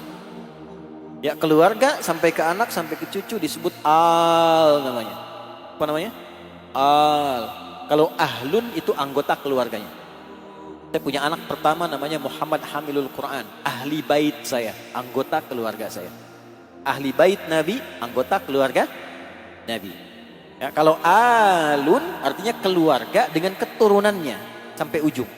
Ayah, ibu, ya, terus ada anak, ada cucu dan seterusnya. Di surah Ali Imran, Imran kan bukan Nabi, bukan Rasul. Menikah dengan Hannah yang bukan Nabi, bukan Rasul. Kemudian melahirkan siapa Hannah? Maryam. Saat dalam kandungan sebelum lahir, Imran meninggal. Tapi dua-duanya kompak. Bagaimana anak ini tumbuh, diniatkan khusus untuk menjadi pribadi yang bertakwa kepada Allah. Khusus diniatkan untuk takwa. Nanti kita akan temukan kaidah di Al-Quran. Jika orang tua menginvestasikan anaknya untuk mendekat kepada Allah dengan ketakwaan, itu aktifanya, hasil investasi ini akan berdampak pula pada orang tuanya. Baik orang tuanya meninggal ataupun hidup. Ya, misal Anda nyiapkan anak jadi ahli Quran nih, menghafal sampai jadi itu bukan hanya baik untuk anaknya, orang tuanya bisa ikut. 2018 teman-teman, saya diminta Dubes Saudi menjadi Amirul Hajj untuk satu rombongan pesawat. Ya, saya kira daftarnya hanya ustadz-ustadz gitu, ustadz ini ikut bareng-bareng. Tiba-tiba hampir 60% itu ternyata ahli-ahli Quran. Anak-anak Quran, ahli Quran. Yang berangkat siapa? Yang hafal Quran anaknya, yang berangkat ibunya, bapaknya, gurunya, temannya, musyrifnya. Ada satu rombongan dari Jogja itu yang berangkat ibunya, gurunya, ya, kemudian musyrifnya dan beberapa temannya. Yang hafal 1-2 orang. Ikut tuh. Nahnu narzuqukum wa iyyahum. Kami berikan rezeki kepada dia, datangnya dari dia tapi dampaknya kepada yang lain. Nah, ibunya Maryam terus sudah menyiapkan calon anak takwa. Jadi kita mesti punya investasi akhirat nih teman-teman. Dunia nggak salah, silahkan disiapkan. Anak pertama dokter, nggak apa-apa, bagus. Anak kedua insinyur, bagus. Supaya dunianya mudah, ringan, bangga. Pertanyaannya, saat dikumpulkan oleh Allah di akhirat, apa yang disiapkan? Yang dibanggakan apa? Ada nggak satu dari anggota keluarga yang jadi andalan kita saat dihisab nanti? Dia bawa kita tuh. Udah ke situ belum? Nggak apa-apa, jangan kehilangan dunia, juga tidak kehilangan akhiratnya. Dokter yang hafal Quran, ada contohnya? Ada. Imam Syafi'i pakar di bidang kedokteran, Ibnu Sina pakar di bidang kedokteran, tapi hafal Quran juga, hafal hadis juga. Sayyidah Aisyah itu pakar di bidang kedokteran, jangan salah. Sayyidah Fatimah pakar di bidang keperawatan. Baca sirahnya. Itu pakar di bidangnya. Ya, makanya para ulama itu kalau lagi iseng, ya sudah bosan, jenuh bahas fikih, itu larinya tuh ke kedokteran, belajar. Rata-rata itu, umumnya demikian. Bali ya, kembali lagi, maka disiapkan khusus dak dalam kandungan tuh. Dinazarkan, dari namanya aja sudah disiapkan. Kalau laki-laki, harapan kan pengen laki-laki itu, tapi lahir perempuan. Ya, idh qalat imra'atu Imran rabbi inni nazartu laka ma fi batni muharrara fataqabbal minni. Quran surah 3 ayat 35. Ya, Quran surah Ali Imran ayat 35. Ketika istrinya Imran langsung bernazar, ya Allah, untuk anak yang ini aku khususkan jadi pribadi anak yang bertakwa kepadamu saja. Beribadah saja, menyiapkan nilai takwanya. Maka mohon terima. Saya percepat ya, langsung ke ayat 37-nya tuh. Jadi begitu sudah diberi nama ayat 36-nya Maryam, didoakan. Maryam itu kan sesuai nama. Ingat, punya cita-cita, berikan nama sesuai cita-citanya. Misal saya pengen anak saya ini paham fikih tentang Quran. Anda beri nama Muhammad Faqihul Quran misalnya. Itu nama itu mengantarkan pada harapan. Yang diberi nama Maryam. Maryam itu diantara artinya yang punya sifat menjaga diri dalam ketaatan kepada Allah. Iffah. Untuk sifat perempuan, dia jaga supaya kalau bicara Allah senang dengan bicaranya, berpenampilan Allah senang dengan penampilannya. Itu iffah namanya. Ya, orangnya afifah, laki-lakinya afif. Ya, oke, kembalikan. Apa yang terjadi? Lihat ayat 37-nya, paling kiri sebelah bawah tuh di mushaf. Fataqabbalaha rabbuha biqabulin hasanin. Maka ikhtiar orang tua itu diterima oleh Allah. Wa ambataha nabatan hasanah. Maka anak itu perawatannya dipantau langsung oleh Allah. Wa kafanaha Zakaria, walaupun secara ikhtiar ada pengajarnya. Teman-teman berikhtiar nih, anak saya pengen jadi anak yang baik, anak yang saleh. Saya siapkan nih, gurunya si Fulan, titipin di RKM ngaji misalnya, ya kan? Walaupun ikhtiarnya Ustadz Fulan yang ngajarin, tapi Allah rawat, diperhatikan. Segala kebutuhannya, kebaikannya, macam-macamnya dan sebagainya. Kullama dakhala 'alaiha Zakaria al-mihraba wajada 'indaha rizqa. Ini poinnya. Setiap gurunya, pendampingnya Nabi Zakaria, itu kan pamannya, mengantarkan kebutuhan Maryam, itu sudah ada di tempatnya. Kan disiapin tempat nih untuk ibadahnya. Nah, ini bawa ke rumah, teman-teman. Namanya mihrab. Ya, mihrab itu tempat khusus yang memang diproyeksikan untuk meningkatkan ibadah saja. Ya, tidak harus satu tempat. Dan punya dua keunikan mihrab itu, dua keistimewaan. Satu, mempercepat terkabulnya doa. Dua, mempercepat datangnya rizki yang bahkan dinilai sulit. Ya. Jadi ya, kenapa imam itu di mihrab mengimami? Karena imam itu pemimpin sholat, pemimpin doa, diharapkan doanya cepat dijawab. Karena itu ada kualifikasinya, nggak semua bisa jadi imam. Ada fikihnya. Anda boleh jadi mudir di kantor, pimpinan, tapi belum tentu jadi imam di masjid. Ya, ada kualifikasinya. Dulu saya waktu pimpin pesantren di Jakarta, bagus. Ada ex dari para pimpinan di kantor itu pengen jadi imam. Dan luar biasa, semangatnya tinggi sampai ngotot pengen jadi imam. Tapi bacaan belum baik. Datang, tiba-tiba Santi menyoal gitu, Bapak bacaannya belum pas. Justru saya jadi imam supaya dibetulkan bacaannya. Dilaporkan kasusnya kan pada kami. Alhamdulillah saya ketemu kan. Gimana Pak? Saya pengen jadi imam Pak Ustadz supaya diperbaiki. Bagus Pak. Nggak ada yang seperti Bapak ini. Selesai dari kantor jadi pimpinan di masjid. Luar biasa. Saya dukung. Saya bilang. Supaya performa Bapak bagus, sebelum Bapak tampil jadi imam, dilatih dulu sama Santi, didengar dulu. Supaya bacaannya pas. Setuju Pak? Oh bagus Ustadz. Tapi nanti sambil nunggu, sambil dilatih tetap Bapak jadi imam. Zuhur dan asar khusus. Nah, yang penting kan nggak turun status, ya kan? Statusnya tetap imam kan? Status tetap imam. Itu maka tidak ada ketersinggungan, tidak turun status tetap imam. Nanti setelah lebih bagus baru naik maghrib. Selang maghrib, isya, subuh, itu yang imamin dari kami, Santi. Setelah bagus kita perkenankan. Pak, udah bagus bacaan. Udah yang ada aja lah. Sekarang pada jadi imam. Bagus ya. Nah balik tuh. Jadi kenapa ada mihrab? Salah satu makna dalamnya bukan sekedar tempat imam. Tapi di situ ada kedalaman makna, doa akan cepat dijawab. Tarik ke rumah teman-teman. Buat anak, istri, suami. Untuk sholat di situ. Pakai untuk ibadah. Nanti saya masuk ke contoh-contoh berikutnya. Nah, Maryam disiapkan mihrab khusus untuk meningkatkan takwanya. Buat dia sholat, buat dia ngaji, ya, buat dia ibadah, buat dia berdoa. Apa yang terjadi? Kullama dakhala 'alaiha Zakaria al-mihrab. Ini poinnya. Setiap Nabi Zakaria mengantarkan kebutuhannya, wajada 'indaha rizqa, sudah ada. Mau bawa buah, sudah ada buah. Kalau musim anggur ada anggur, wajar. Bukan musim anggur, ada anggur. Dikonfirmasi oleh gurunya supaya ngecek. Nabi Zakaria tahu ini anugerah Allah, spesial karena takwanya meningkat. Min haitsu la yahtasib. Tapi untuk menguji benar enggak pendidikan selama ini, kenal Allah enggak? Ditanya, ya Maryamu anna laki hadza. Cek ayatnya. Maryam dari mana semua ini? Anak yang dekatkan kepada Allah sejak dini, maka tidak keluar dari lisannya kecuali kalimat Allah. Qalat huwa min indillah. Paman, ini semua dari Allah, anugerah Allah. Kalau dari anak-anak cucu ini ya, anak-anak dilatih dari kecil kenal Allah. Ini setiap situasi Allah yang keluar. Mau disuntik, ya Allah, ampuni dosaku. Ya Allah, gitu kan. Ya kenal tayo ya tayo yang disebut ya. Kenal macam-macam, robokar ya robokar, Doraemon ya Doraemon. Ya? Jadi itu yang keluar. Apa yang terjadi? Lihat baik-baik. Ini poinnya. Innallaha, catat ini ya. Innallaha yarzuqu man yasha bighairi hisab. Paman, yakinkan pada hati kita yang paling dalam, jangan pernah ragu, itu inna. Allah pasti ngasih rizki pada siapa yang dia kehendaki tanpa ada batasan. Oke? Allah pasti ngasih rizki pada siapa yang dia kehendaki tanpa ada. Nah, cara memahami ayat, bila ada kalimatnya siapa yang dikehendaki, maksudnya bukan memilih sikulan tertentu. Masuklah kita pada yang dikehendaki Allah itu. Caranya bagaimana? Masuk ke situ. Itu caranya. Ikutin. Bagaimana Maryam tuh? Keadaannya, ibadahnya, pendekatannya. Itulah sebabnya kenapa Nabi Zakaria langsung ikut sholat di mihrabnya Maryam pada saat itu. Dan minta pada Allah. Dijawab juga doanya secepat. Nanti di ayat 38 sampai 39. Saya balik ke sini kembali teman-teman sekalian. Jadi takwa itu kalau benar dilakukan, siapapun yang pertama Allah berikan meringankan beban hidupnya. Ya.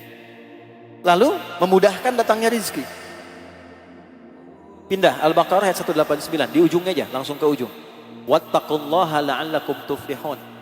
Tingkatkanlah takwamu kepada Allah, maka hidupmu cenderung sukses dan bahagia.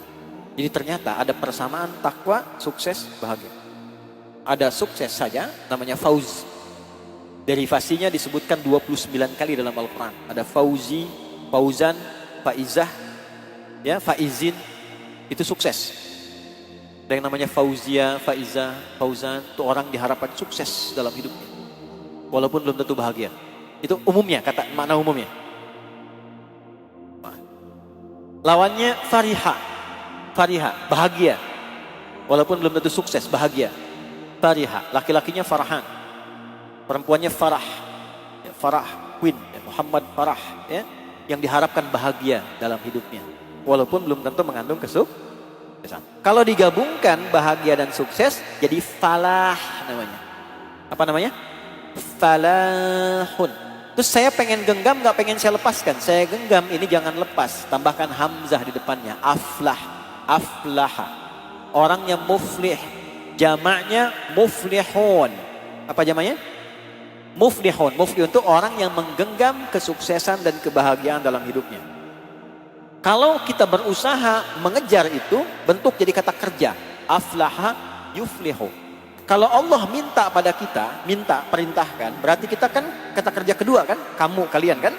Maka jadi tuflihu. Jamaknya tuflihun. Wattaqullaha, kata Allah, kamu tingkatkan takwamu sama aku ya.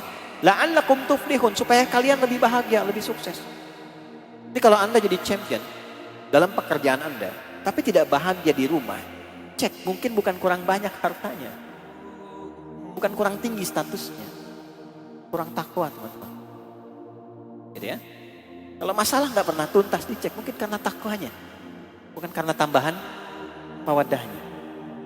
Itu poinnya. Nah, oleh karena itu di ilmu pun begitu. Wattaqullaha wa yu'allimukumullah. Anda tingkatkan takwamu kepada Allah, anak-anak nih disiapkan, kenal Allah dulu. Sholatnya, sholat aja dulu. Sholat sampai konsisten, terus sampai enak, sampai menikmati, sampai nggak disuruh lagi otomatis sholat tuh. Ya, sampai ada konsistensi. Kalau sudah konsisten enak, nggak disuruh nyaman. Walaupun itu nanti ada tahapannya sampai 10 tingkatan untuk mencapai konsistensi itu, konsisten. Konsis 1, konsis 2, konsis 3 sampai konsisten tuh, ya, 10 tahapan. Itu ya poinnya. Jadi kalau sudah dapat, anak-anak sudah enak, nanti apa? Ilmu cepat. Ilmu cepat sekali. Wa yu'allimukumullah. Allah tambahkan pengetahuan, cepat paham. Pahamnya yang berkah, paham yang dengan pemahaman itu membuat dia jadi baik. Kalau cuma paham, yang belum beriman pun banyak. Banyak pintar, non-Islam banyak yang pintar loh. Karena dia belajar, kerja keras, orang tuanya mendidik. Tapi paham yang menjadikan paham itu bermanfaat untuk dirinya, untuk jiwanya, untuk akhiratnya. Ini poinnya. Nah, balik ke sini, untuk mendapatkan ini semua, caranya bagaimana? Supaya mudah, masalah mudah diurai, rezeki gampang, ilmu tambah, gitu kan? Bahagia, kesuksesan diraih. Maka cara paling gampangnya, Allah langsung buka ayat Al-Quran ketika mendetilkan Al-Fatihah, dimulai dengan Al-Baqarah, maka ditampilkanlah di situ ciri-ciri langkah-langkah menjadi orang sukses dan bahagia. Teman-teman masih ingat menggenggam kesuksesan dan kebahagiaan namanya apa? Nah, orangnya muflihun. Maka di Al-Baqarah ayat 1 sampai 5 ada langkah-langkah menjadi muflihun. Kalau kita masuk ke ayat 5, Al-Baqarah ayat 5, ula ala hudam mir rabbihim wa ulaika humul, mereka itu ada orang-orang yang hidupnya selalu dipandu Allah, dipandu Allah. Anda mau jalan dikawal tuh ya. Soalnya sama pengawalan tertentu, mudah sampai kan, terlindungi kan, di pekerjaan dikawal, dipandu sama pimpinan, akses gampang. Ini ada orang hidup dipandu Allah, ya Allah. Dimudahkan tuh, dipandu tuh, nyaman. Wa ulaika humul muflihun. Jamin, hum di situ memastikan, domirnya munfasil, terpisah dari kata, tapi kata ganti itu punya fungsi menguatkan hukum. Humul, bisa Allah mengatakan begini, misal di luar Quran, ulaika ala hudam min rabbihim wa ulaikal muflihun, bisa. Tapi ketika hum itu memastikan dan pasti dijamin hidupnya sukses dan bahagia. Pasti. Nanti diberikan contoh lagi, Anda boleh lihat. Nanti silahkan cek ya, semua sahabat Nabi yang berinteraksi dengan Nabi dan mengambil kurikulum ini sebagai bagian dari kehidupannya dalam memandu aktivitas mereka, silahkan cek siapa yang tidak sukses dan bahagia. Semua di levelnya masing-masing sukses dan bahagia. Yang pakai kedudukan Abu Bakar sukses bahagia. Yang pakai harta benda Abdurrahman bin Auf sukses dan bahagia. Yang pakai ilmu Ali bin Abi Thalib, Abu Hurairah sukses dan bahagia. Yang pakai tenaga, ilmu nggak seperti Ali radhiyallahu taala anhu. Harta nggak seperti Abu Bakar, nggak seperti Abdurrahman bin Auf. Kedudukan nggak seperti Omar. Tapi tenaga beliau pakai walaupun dengan suaranya. Bilal pilih tenaga teman-teman. Cuma azan. Jadi saat azan, selesai azan, Nabi komen Nabi sederhana. Aku mendengar telapak kaki Bilal di taman surga. Bilal langsung subscribe, like and subscribe, selesai. Kayak saya azan dia udah ke surga, ngapain kerja kayak Utsman kan? Enggak, tapi masing-masing punya wilayahnya gitu. Ya akhirnya apa, itu dipertahankan sampai meninggal. Sepeninggal Nabi pernah ditawari jadi hakim agung.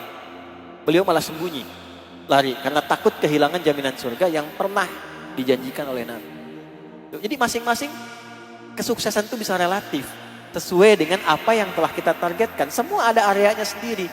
Tapi kesuksesan sejati itu ketika kita menjadi bagian dari yang disebutkan oleh Allah.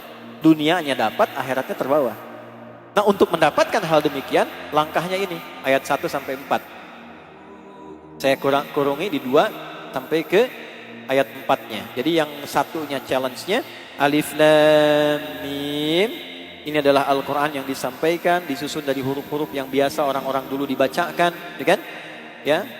Kemudian dzalikal kitabul la raiba fihi. Perhatikan kalimatnya. Kitab ini, Al-Quran ini, jauh kak dari apa yang Anda bayangkan. Jadi jangan membayangkan Quran hanya bacaan biasa. Jauh dari itu. Ada kurikulum hidup, ada kenikmatan, ada pedoman di dalamnya. Ya, la raiba fi, tidak ada keraguan. Jangan pernah ragu mengamalkan isi Quran. Jadi kalau ada ragu sedikit gak akan dapat, teman-teman. Gak boleh ragu. Kaidahnya begitu. La hajata la hujjata. Gak ada hujjah untuk menyoal Quran. Tidak ada keraguan di dalamnya. Gak akan punya referensi menyoal Quran. Nah, teruskan. Hudan lil, dapat kita di sini nih takwa ini. Ini hanya akan jadi pedoman, jadi kurikulum untuk orang yang takwa. Jadi kalau kita tidak naikkan level pribadi kita, naik menjadi pribadi yang ingin takwa, tidak akan pernah isi Al-Quran bertransformasi menjadi hudan, kurikulum hidup. Hanya akan jadi bacaan saja. Makanya level Qurannya di awal aja, qiraah, baca. Pahalanya ada. Tapi pahala itu memberi manfaat akhirat, tapi isi Quran tidak memberi manfaat kehidupan dunianya. Baca aja, isinya nggak paham. Akan stuck di situ. Apakah salah untuk bacaan? Tidak. Dimulai dari yang rendah kan kita baca kan, dari huruf, gitu kan? Alif ta'a aba abata kharaja dakhala afata'a fa fatafa fa lam tumau lu apa lu. Ya. Jawab lagi di sana gitu. Ya. Di situ aja. Nah, idealnya bagaimana? Idealnya nanti dikeluarkan tuh. Idealnya gini, keluarkan ayat-ayat Quran sesuai dengan aktivitas yang kita pilih dalam kehidupan. Teman-teman dagang, bisnis, pernah nggak mengeluarkan ayat-ayat bisnis dalam Quran? Jadi kurikulum, berdagang yang baik yang Quran itu begini. Silakan Anda cek, siapapun yang pernah menggunakan itu sebagai kurikulum hidup, tidak pernah ada yang balik modal. Selalu balik untung. Mau namanya Ari, mau namanya Asep, selalu untung. Nggak pernah rugi. Rumusnya ada dan itu kurikulum. Karena itu Nabi meninggal, kurikulum dipakai oleh sahabat sukses. Sahabat meninggal pakai tabiin sukses. Semua orang yang pakai itu sukses.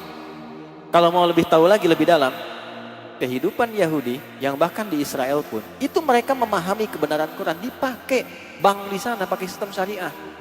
Nggak pakai bunga. Dipakai. Cuma disembunyikan aja, disamarkan referensinya. Yang dibalik ya, di sini ya teman-teman sekalian. Jadi kembalikan. Sekarang kalau mau jadi itu bagaimana? Pribadi takwa, buka langkahnya ayat 3. 1. Alladzina yu'minun. Nah, kopi di sini nih. Supaya dapat sakinah harus naikkan iman. Naikkan iman. Beriman, amana tadi tuh. Amana, jamaknya pakai u di ujungnya. Amanu, banyak. Tapi kalau kita pengen naikkan, tambah lagi, maka tambahkan di awal kata dasar yang amanah itu, ini amanah 1 dari 4 huruf supaya cepat. Anita, apa? Anita, a hamzah, nun, ya, ta. Kata aktubu pakai a, saya akan menulis, saya akan konsisten menulis, saya akan terus menulis. Amana, oke, pelan-pelan. Kalau kita tambahkan untuk saya, uminu, saya konsisten menjaga iman. Kalau kita nu'minu, ya kan? Karena ini mereka, orang-orang takwa itu mereka, maka kata gantinya 1, 2 atau yang ketiga? Ketiga dong, 3 kan? Berarti pakai yu'minu. Karena banyak pakai un di ujungnya. Kalau ada un ujungnya banyak. Jelas? Ujungnya banyak. Misal saja. Mukmin 1. Kalau pengen banyak, mukminun. Muslim 1. Kalau pengen banyak, muslimun. Jelas ya? Baik. Kalau kita kembalikan ke sini, yu'minun. Yu'minun karena ada ya di depannya, ini menunjukkan bentuk progresif yang terus pengen naik imannya. Ya, kalau di bahasa Arab itu hal, istimrar, wal istiqbal. Kalau di bahasa Inggris bisa kita katakan present, continuous, and future. Ya. Jadi kalau kita berupaya menaikkan iman itu present sekarang, kita coba terus naikkan. Continuous, kita jaga itu terus konsistensinya. Future sampai kapanpun kita terus naikkan. Nah, orang-orang yang cenderung menaikkan iman, suami naikkan imannya. Istri naikkan imannya. Jadi kalau pengen tenang di rumah tangga gampang, naikkan imannya. Bikin program untuk menaikkan iman. Nah caranya bagaimana? Basicnya amalannya berikut. Satu, ini Quran tuh indah sekali sampai tuntas, sampai selesai. Satu, cara menaikkan iman itu wayuqimunas. Teman-teman lihat hurufnya ya, lihat kalimatnya ya. Lihat baik-baik nih. Ada begini, alif, lam, shad, lam, waw, kemudian alif tegak, ta. Ada yang sebelumnya begini, alif, lam, shad, lam, alif, ta. Ada yang begini, alif, lam, shad, lam, waw, alif, ta, maftuhah. Begini. 1, 2, 3. Lihat yang pertama yang ini. Alif, lam, shad, lam, alif, ta. Kelihatan ke belakang? Kurang-kurang saya besar ya. Oh ada monitor ya. Alhamdulillah. Jazakallah khair, terima kasih. Tugas saya cukup menulis, hapus sendiri. Alhamdulillah. Moga Allah ampuni dosa kita semua ya. Alif lam lam ta. Salat. Sekali sholat. Saya ulangi. Berapa? Sekali sholat. Bisa bermakna doa, bisa bermakna satu kali sholat. Sekali sholat. Tulisannya begini. Oke. Jika kita robah seperti ini. Alif, lam, shad, lam, waw, alif, ta, maftuhah. Sholawat. Begini. Artinya sholatnya banyak tapi terbatas jumlahnya. Dibatasi. Misal, sholat fardu itu yang wajib berapa waktunya? 5 waktu. Berapa rakaatnya? 15 atau 16? 17 ya. 5 waktu, 17 rakaat. 5 itu jama atau tunggal? Jama, tapi terbatas kan? Harus 5 saja, gak boleh lebih. Ya walaupun Anda merasa bahwa dulu saya jangan menunaikan sholat, saya jarang sekali mengerjakan sholat. Sekarang saya pengen balas besok subuh 3 rakaat, gak bisa. Ya, tidak bisa terlampau soleh. Ukurannya sudah jelas di sini. Dalilnya Quran surah kedua ayat 238. Hafidhu 'alas shalawati. Bentuknya begini. Maka hendaklah di keluarga itu saling mengingatkan. Lihat bacanya. Hafadha. Sirahnya fa'ala. Yang santai RKM nih. Fa'ala yufa'ilu. Fa'ala itu saling. Diterjemahkannya bukan menjaga. Hendaklah saling menjaga. Kalau suami ingat, istri ketiduran, bangunkan istri, ingatkan. Orang tua ingat, anak gak ingat, ingatkan. Itu hafidhu namanya. Padahal yang pokok, sholat yang pokok 5 waktu itu, saling menjaga, saling mengingatkan. Ya.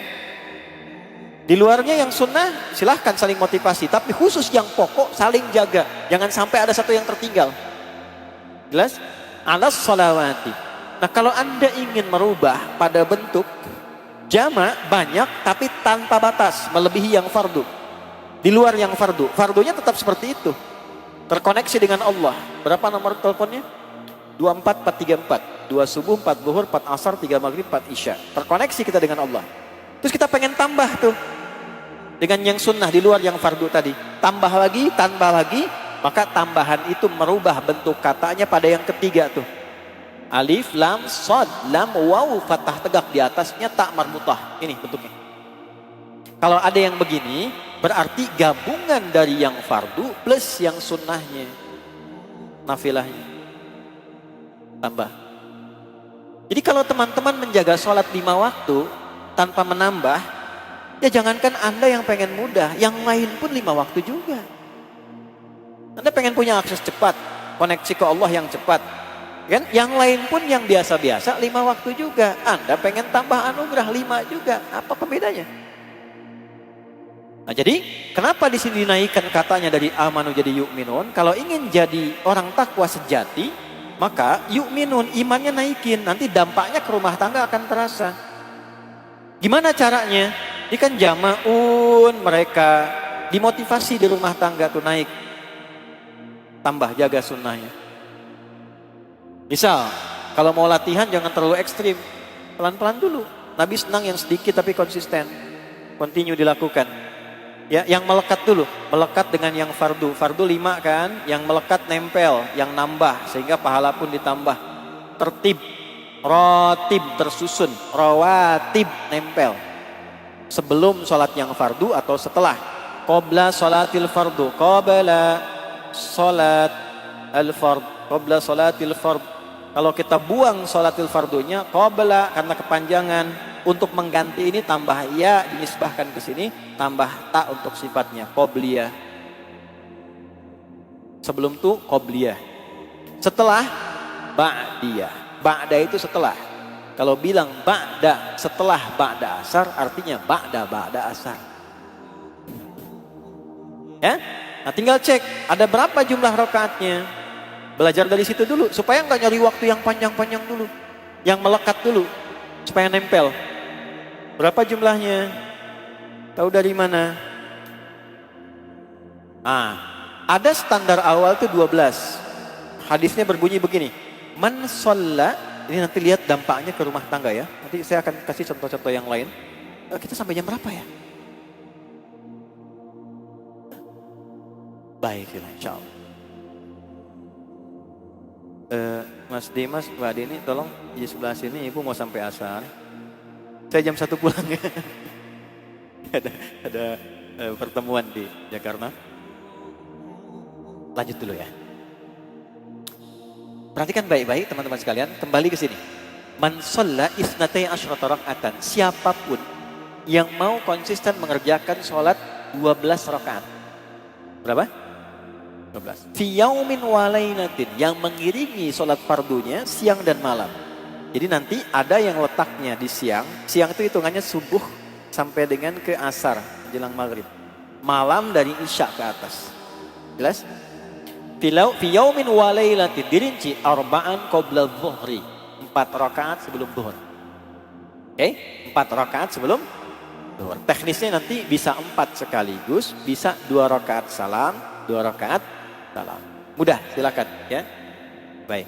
Kemudian rakaataini ba'daha, 2 rakaat setelah zuhur. 4 tambah 2 berapa? 6. Rakaataini ba'dal maghrib, 2 rakaat setelah maghrib. 8. Rakaataini ba'dal isya, 2 rakaat setelah isya. 10. Rakaataini qabla subhi, 2 rakaat sebelum subuh. Berapa jumlahnya? 12. Buniya lahu bihinna baitun fil jannah. Maka Allah akan memberikan hadiah pada orang itu, dibangunkan satu istana di tepian surga. Komen para sahabat, termasuk istri Nabi. Ketika mendengar kalimat itu, semua sahabat tanpa kecuali saat mendengar itu, aku akan konsisten menjaga itu sampai akhir hayatku. Yang aku mendengar itu tak pernah aku tinggalkan amalan ini dan akan aku jaga sampai akhir hayatku. Sahabat Nabi, dekat dengan Nabi, hidup dengan Nabi. Di sekitaran Nabi, ada yang sebagian wafat di kompleknya dekat dengan Nabi. Sekitaran bersama Nabi. Mendengar Nabi mengatakan tentang ibadah sunnah itu, beliau mengatakan, saya akan jaga itu, tidak akan saya tinggalkan sampai saya meninggal. Ada yang bukan sahabat Nabi, bukan keluarga Nabi, bukan tetangga Nabi, tidak hidup bersama Nabi, dikubur tidak dengan Nabi. Cita-cita masuk surga tanpa hisab, Firdaus bersama Nabi. Sekarang ditantang dengan ini, bagaimana pilihannya? Nah, apa dampaknya nanti kepada kehidupan rumah tangga? Ternyata dahsyatnya, nanti muncul ayat-ayat lain. Kalau latihan ini berjalan, nanti Allah berikan kekuatan pada jiwanya. Setiap menemukan masalah, maka ini jadi sumber kekuatan yang mengecilkan masalah itu jadi biasa. Muncul cahaya. Dan kalaupun masalah itu berat, nanti ditumpahkannya lewat salatnya. Ada skema salat lagi. Nah, misal contohnya apa? Kalau yang nggak nempel langsung dengan sholat fardu itu mutlak namanya. Mutlak. Ya, pelan-pelan. Sebelum sampai ke mutlak, saya selesaikan dulu tadi hadis riwayat Ibnu Umar. Kalau nggak bisa 4 yang sebelum zuhur, boleh 2. Itu yang dimaksud 10 rakaat. Kadang teman-teman kerja, terus waktu zuhur Ramadan pendek kan, nggak bisa 4, 2 cukup. Yang biasa 4 mengerjakan 2, dihitung 4. Hafidtu an Rasulillah sallallahu alaihi wasallam 10 rakaat. Saya hafal dari Nabi 10 rakaat. Bedanya di mana? Yang sebelum zuhur disebutkan 2 rakaat. Jelas? Langsung mutlak. Contohnya apa? Ada yang di pagi ke siang, ada yang malam. Saya ambil malam dulu ya, sebelum yang ke siang.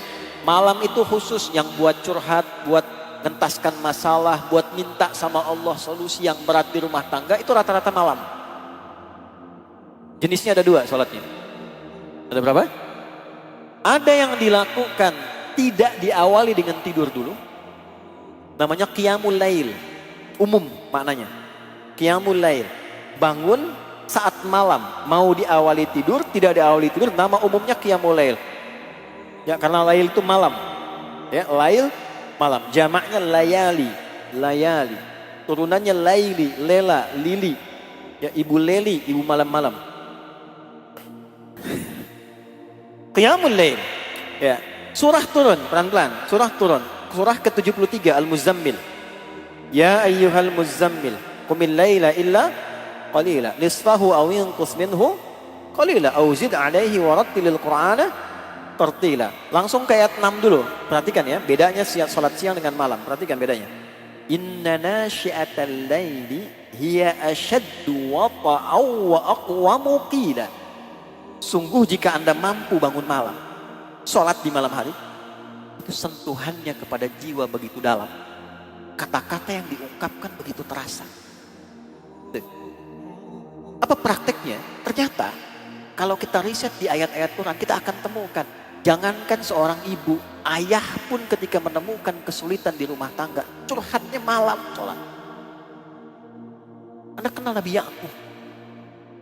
Gimana kenal Bang? Nabi Yakub itu kan ayahnya Nabi Yusuf kan? Masalahnya kan kompleks ya.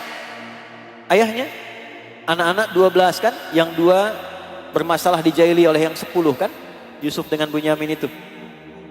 Bermasalah luar biasa, kesedihannya mendalam. Sampai matanya kan kemudian terganggu. Sampai tidak melihat dan sebagainya. Tahu nggak curhatnya yang dilakukan apa? Buka Quran surah 12 ayat 86. Innama ashku bathi wa huzni ilallah. Aku tuh setiap punya masalah di rumah yang membuat jiwa aku bergetar. Sampai terkadang mengalirkan air mata tak terasa. Kita ingat air mata keluar gitu. Masalah tiba-tiba ingat anak deh. Terus ingat pasangan. Terus tiba-tiba air mata keluar, itu huzn. Terpendam tuh bathun. Aku tuh kalau punya masalah yang gak bisa diungkapkan, berat, aku curhatkannya sama Allah. Bentangkan sajadah, sujud. Dan itu malam ketika dilakukan, sentuhannya itu dalam. Nah, kalau mau coba silahkan di malam itu, karena suasana hening. Para ulama mengomentari kenapa malam itu jadi paling efektif, karena hening. Umumnya orang istirahat. Kebisingan itu total berhenti pada umumnya. Jadi begitu kita mengucapkan apapun, sentuhan kejiwanya dalam. Nah, pakai itu untuk ngobrol sama Allah. Curhatkan masalah. Dan di antara yang dicurhatkan itu masalah rumah tangga. Masalah rizki, masalah macam-macam, sujud minta. Di atas hamparan sajadah, bukan Instagram, bukan Facebook, bukan YouTube. Gitu. Dan ada sajadah panjang terhampar, bukan Instagram yang dipanjangkan. Aku nggak nyangka ya kamu begitu. Itu nyangka. Orang yang berkata gak nyangka ya, sedang nyangka. Aminkan ya. Ini masalah pasti itu. Nah, coba dipakai itu ya. Coba, ini rumus. Jadi ketika imannya itu diaktifkan, nanti dia akan hadir ke semua bagian tubuh kita, dipandu tuh. Yang hadir apa? Sakinah, ketenangan. Walaupun solusi belum datang, tapi hati cenderung lebih tenang. Nah, ketenangan itu yang mudah digunakan mengatasi persoalan, jadi lebih bijak. Kalau ngobrol jadi teratur, kata-kata itu frekuensinya bisa diturunkan, lebih tenang gitu. Nah, ini awal kesuksesan menyelesaikan persoalan. Jadi kalau ini bisa dilakukan, itu lebih damai. Awal. Nah, ada yang lebih dahsyat lagi. Nanti kaitannya sama rizki teman-teman. Perlindungan di bab kepemimpinan, di bab bisnis tuh. Jangan dikira, itu ada psikologi Quran memberikan isyarat ketika status Anda naik semakin tinggi, tantangannya pun naik. Karena ada singgungan, ingin menjahili Anda, fitnah misalnya, akan ada. Jangan dikira Anda berbisnis akan normal begitu saja. Saya ingin praktekkan syariat Islam, gak akan diganggu. Tidak, justru ketika Anda praktekkan, Anda terganggu. Masalah itu datang untuk menguji kesungguhan Anda, masih mau gak konsisten menggunakan itu? Itu. Nah, caranya bagaimana? Ada sholat malam lagi, namanya tahajud. Beda dengan yang awal. Kalau awal tidak mensyaratkan tidur. Kalau tahajud dari kata hajada, aktivitas yang dilakukan setelah tidur terlebih dahulu. Tidurnya malam. Hajada, ini. Kalau Anda, saya, kita ingin berusaha serius untuk bangun setelah istirahat malam ini, bangun serius, maka tambahkan tak di depannya, tak begini. Oke? Kalau upaya ini tidak mudah dilakukan, nggak gampang, ada tantangannya, butuh motivasi 2 kali lipat, maka tambahkan tasydid sebelum huruf akhirnya. Itu rumusnya gini, tahajjada. Kalau dibuat sifat, dibuat program, dibuat rencana, maka jadikan masdar tahajud. Perintahnya nanti tahajjud, kata dasarnya tahajjada. Turun di Quran surah ke-17 ayat 79. Nanti anugerahnya sampai ayat 81. Wa minal laili fatahajjad. Maka dari sebagian malam cepatlah engkau tunaikan tahajud. Cepat. Saking pentingnya sholat ini pakai fa tuh. Harfu atfin rabitin baina syai'aini bila hudud. Paham? Tidak. Huruf konjungsi yang menyambungkan dua peristiwa dengan cepat tanpa jeda. Peristiwa pertama Anda bangun malam hari, peristiwa kedua tahajud. Kalau bisa bangun malam, cepat tahajud. Ada sesuatu yang gak bisa Anda dapatkan di luar tahajud. Jadi saya, Anda, kita, kalaupun khusyuk 5 waktu tanpa tahajud, gak akan dapat anugerah yang ini. Ini khusus bagi yang tahajud saja. Makanya dibikin gak mudah. Kalau mudah kan power bank hadiahnya gampang. Ini gak mudah. Ya kan? Hajada, pakai tak, harus serius. Jadi kalau nggak sungguh-sungguh nggak bisa bangun. Nggak percaya silahkan. Anda mau bangun tapi nggak niat sungguh-sungguh tahajud nggak akan bangun. Nonton bola bisa. Barca menang, menangis kalah 2-1 tuh. Aja. Bisa nonton bisa tapi sholat nggak bisa. Itu bisa terjadi. Ngecek handphone bisa, sholat nggak bisa.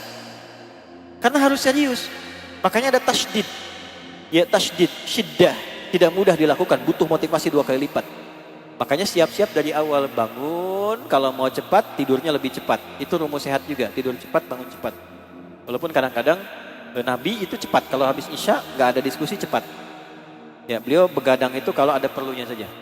Kalau tidak ada, tidak. Jadi begadang jangan begadang. Begadang ya boleh saja kalau ada perlunya. Ya rumus. Itu ngobrol sebentar baru istirahat. Tapi kalau tidak langsung. Jadi selesai Isya langsung istirahat. Istirahat. Bangunnya cepat juga. Nah supaya kita bisa bangun mesti serius. Makanya kan sang subuh jam berapa? Kalau di Bekasi 4:06 sekarang. Ya? Terjadi perbedaan pendapat? 4:07. Oh saya nengok sana sini. 4:09. Nah ini kan subuh. Gini urutannya nih. Ini saya bonus ya. Ini lail. Ini subuh, ini fajar, subuh. Lihat baik-baik ya. Lail itu kapan waktunya? Ba'da Isya. Isya jam berapa? Udah cepat saja. Selesai Isya misal 7:30 ya, misal 19.30. 19.30 WIB, waktu Indonesia bagian Bintaro. Ya. Ini sampai subuh, subuhnya 4:09. Ya, pelan-pelan. Ini subuh 4:09 diambil 15 sampai 20 menit. 15 sampai 20 menit sebelum subuh. Jadi kita ambil misalnya adalah kita genapkan saja. Jam 3 misalnya 50 lah. Ya. Nah ini 3.50 sampai 4:09 namanya sahar. Waktu singkat menjelang fajar. Sudah. Ini ada bocor halus dalam Quran. Ini ada amalan yang kalau amal ini dikerjakan, dosa-dosa sebesar apapun diampuni. Doa sebelum diminta langsung dikabulkan.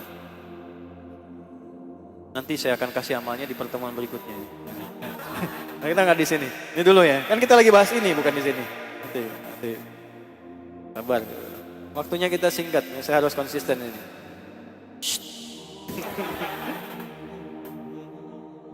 Dah. Nah, dari habis Isya 19.30 sampai ke 3.50 inilah lail. Nah, ini harus penting ya, ilmunya jarang didapat kadang. Ini lail. Kalau sudah segini 15 menit sebelum ini sahar namanya. Waktu singkat menjelang fajar. Jelas? Baik.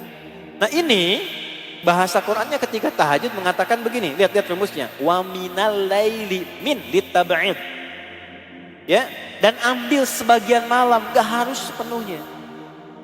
Fatahajjad bi, supaya Anda cepat tunaikan tahajud dari sebagian yang Anda bisa kerjakan itu. Gak harus sepenuhnya. Apa yang bisa kita dapatkan kalau itu bisa dikerjakan? Perhatikan kalimatnya. Asa ayyab'ataka rabbuka maqaman mahmuda. Karena Anda serius mau bangun, diapresiasi oleh Allah kalau benar sholatnya. Satu, Allah akan angkat dan tempatkan kita dalam karir terbaik di pekerjaan yang kita pilih. Menurut Allah. Ya, sebentar. Jadi, ya, yang tidak terganggu. Orang akan melihat bahwa kita pantas ada di situ. Gak ada orang nyoal. Baik, jalan dan sebagainya. Itu satu. Perhatikan, belum selesai. Wa qur rabbi adkhilni mudkhala sidqin. Dan katakan, ya Allah bimbing aku mengawali aktivitasku. Pekerjaannya dibimbing Allah. Dan diantarkan ke tempat terbaik, masuknya tidak harus nyogok, tidak harus pakai orang dalam, tidak macam-macam. Diantarin aja begitu. Wa akhrijni mukhraja sidqin. Dibimbing mengatasi persoalan dalam pekerjaannya. Ada masalah tidak kompleks. Tuh. Kan ini dampak kan, pekerjaan di luar kadang berdampak ke kehidupan di rumah kan? Ya kan? Oh, hati-hati ya, nanti bab berikutnya kita bahas tentang keadilan dalam pekerjaan. Anda boleh jadi bos loh di perusahaan, tapi di rumah Anda tetap suami. Kita tetap ayah. Juga sama. Jangan ditukar, sampai rumah masih jadi direktur. Nggak bisa. Anak kita semua mengharapkan ayahnya yang pulang, bukan direktur yang pulang.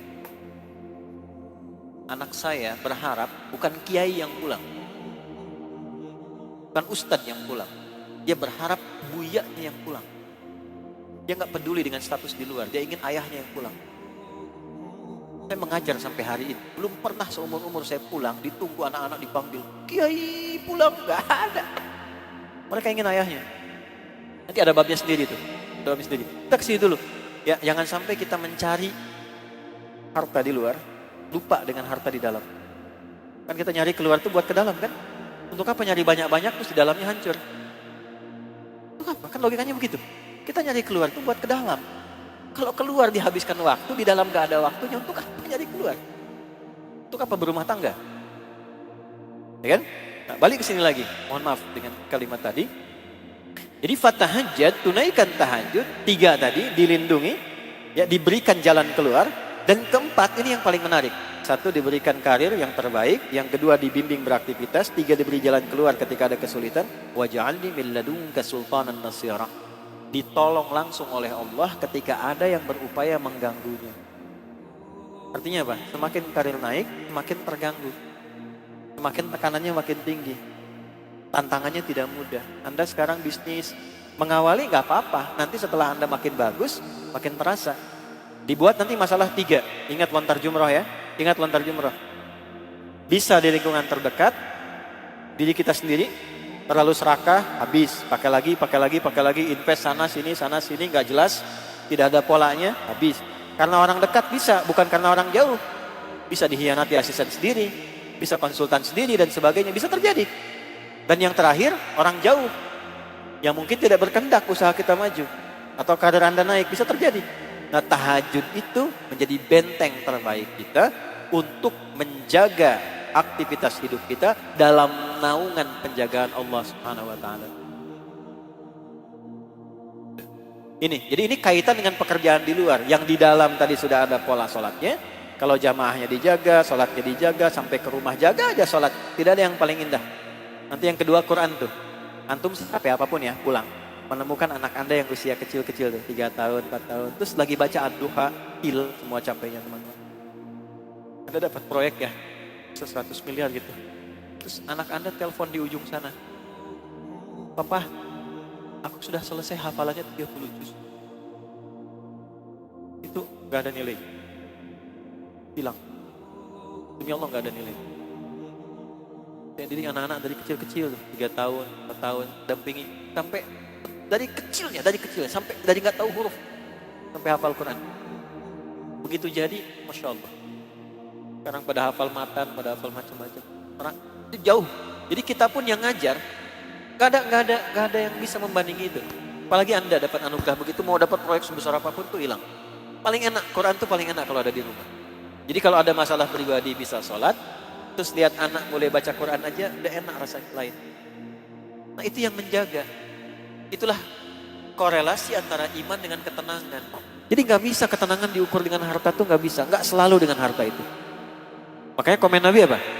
Tunkahul mar'atu li arba'in. Motif orang menikah, baik laki-laki ke perempuan atau sebaliknya, biasanya secara tradisi ada 4 cara pandangnya.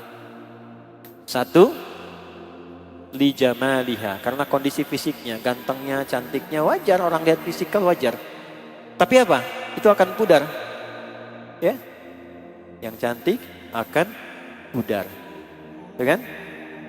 Miskin, kaya, susah, senang, kita semua sama, ya kan? Dan seterusnya. Karena ganteng, pudar juga. Jadi kalau dasar keinginan pada pasangan karena aspek fisikal, begitu memudar, hilang rasa. 2, lima liha, kecenderungan harta. Apalagi kalau mau menikah sudah bikin perjanjian, maaf, perjanjian kontrak, perjanjian harta terpisah. Tapi biasanya agak susah. Belajar dulu fikihnya. Untuk apa itu digunakan, mau kemana arahnya. Nanti kalau hartanya itu berkurang rasa cintanya. Ya, hasabiha, status. Bisa keluarga, bisa status. Ini anak si fulan, ini anak sepulan.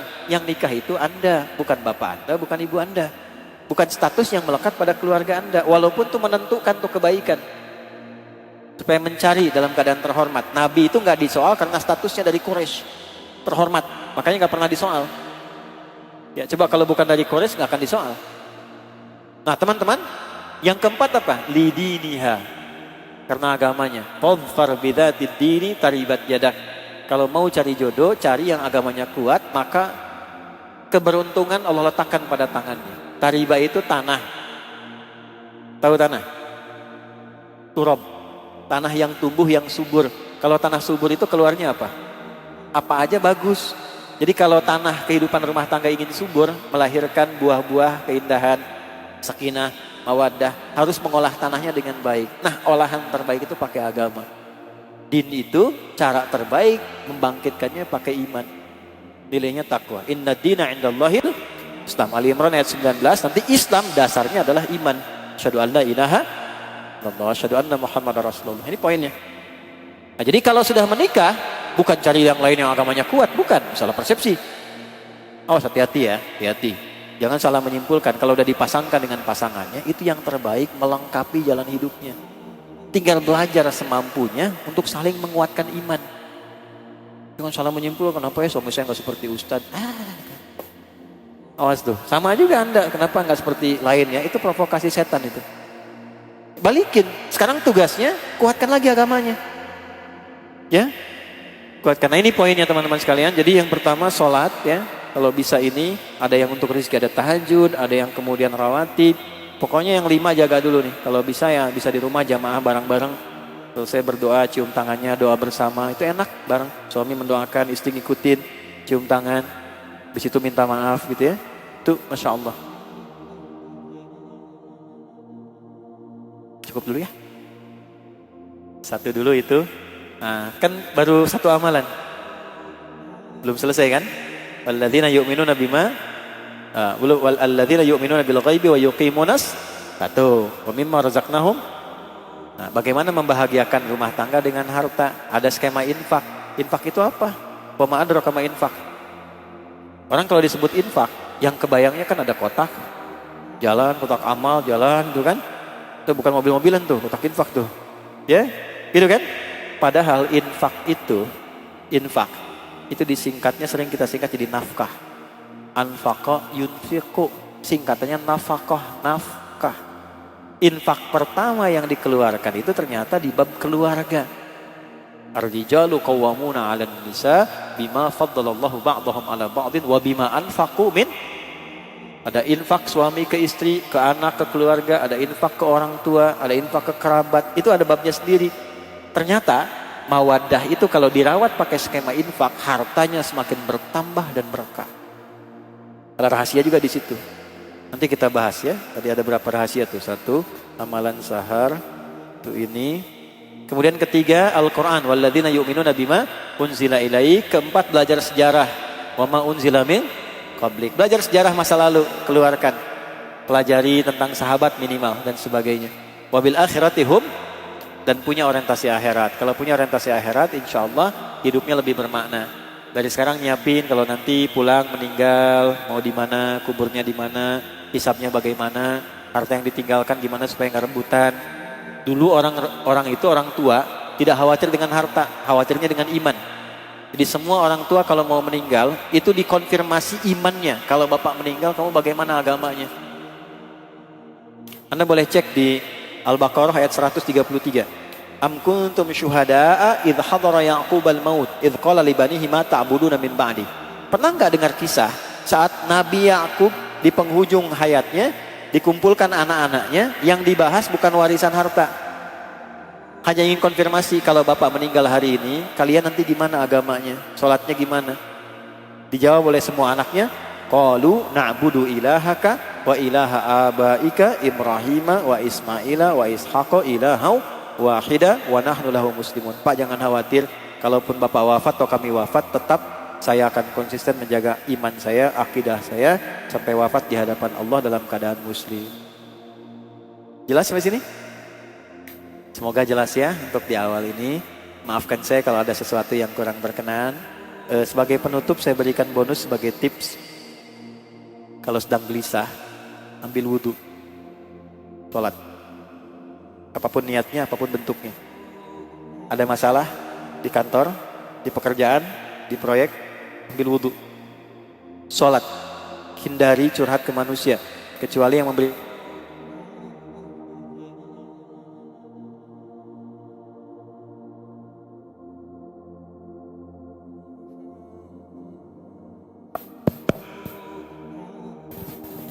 Pinter ngasih kodenya tuh.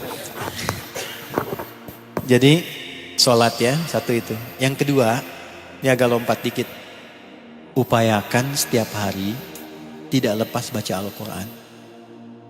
Terutama habis subuh sama mau tidur. Mau tidur baca dulu Quran.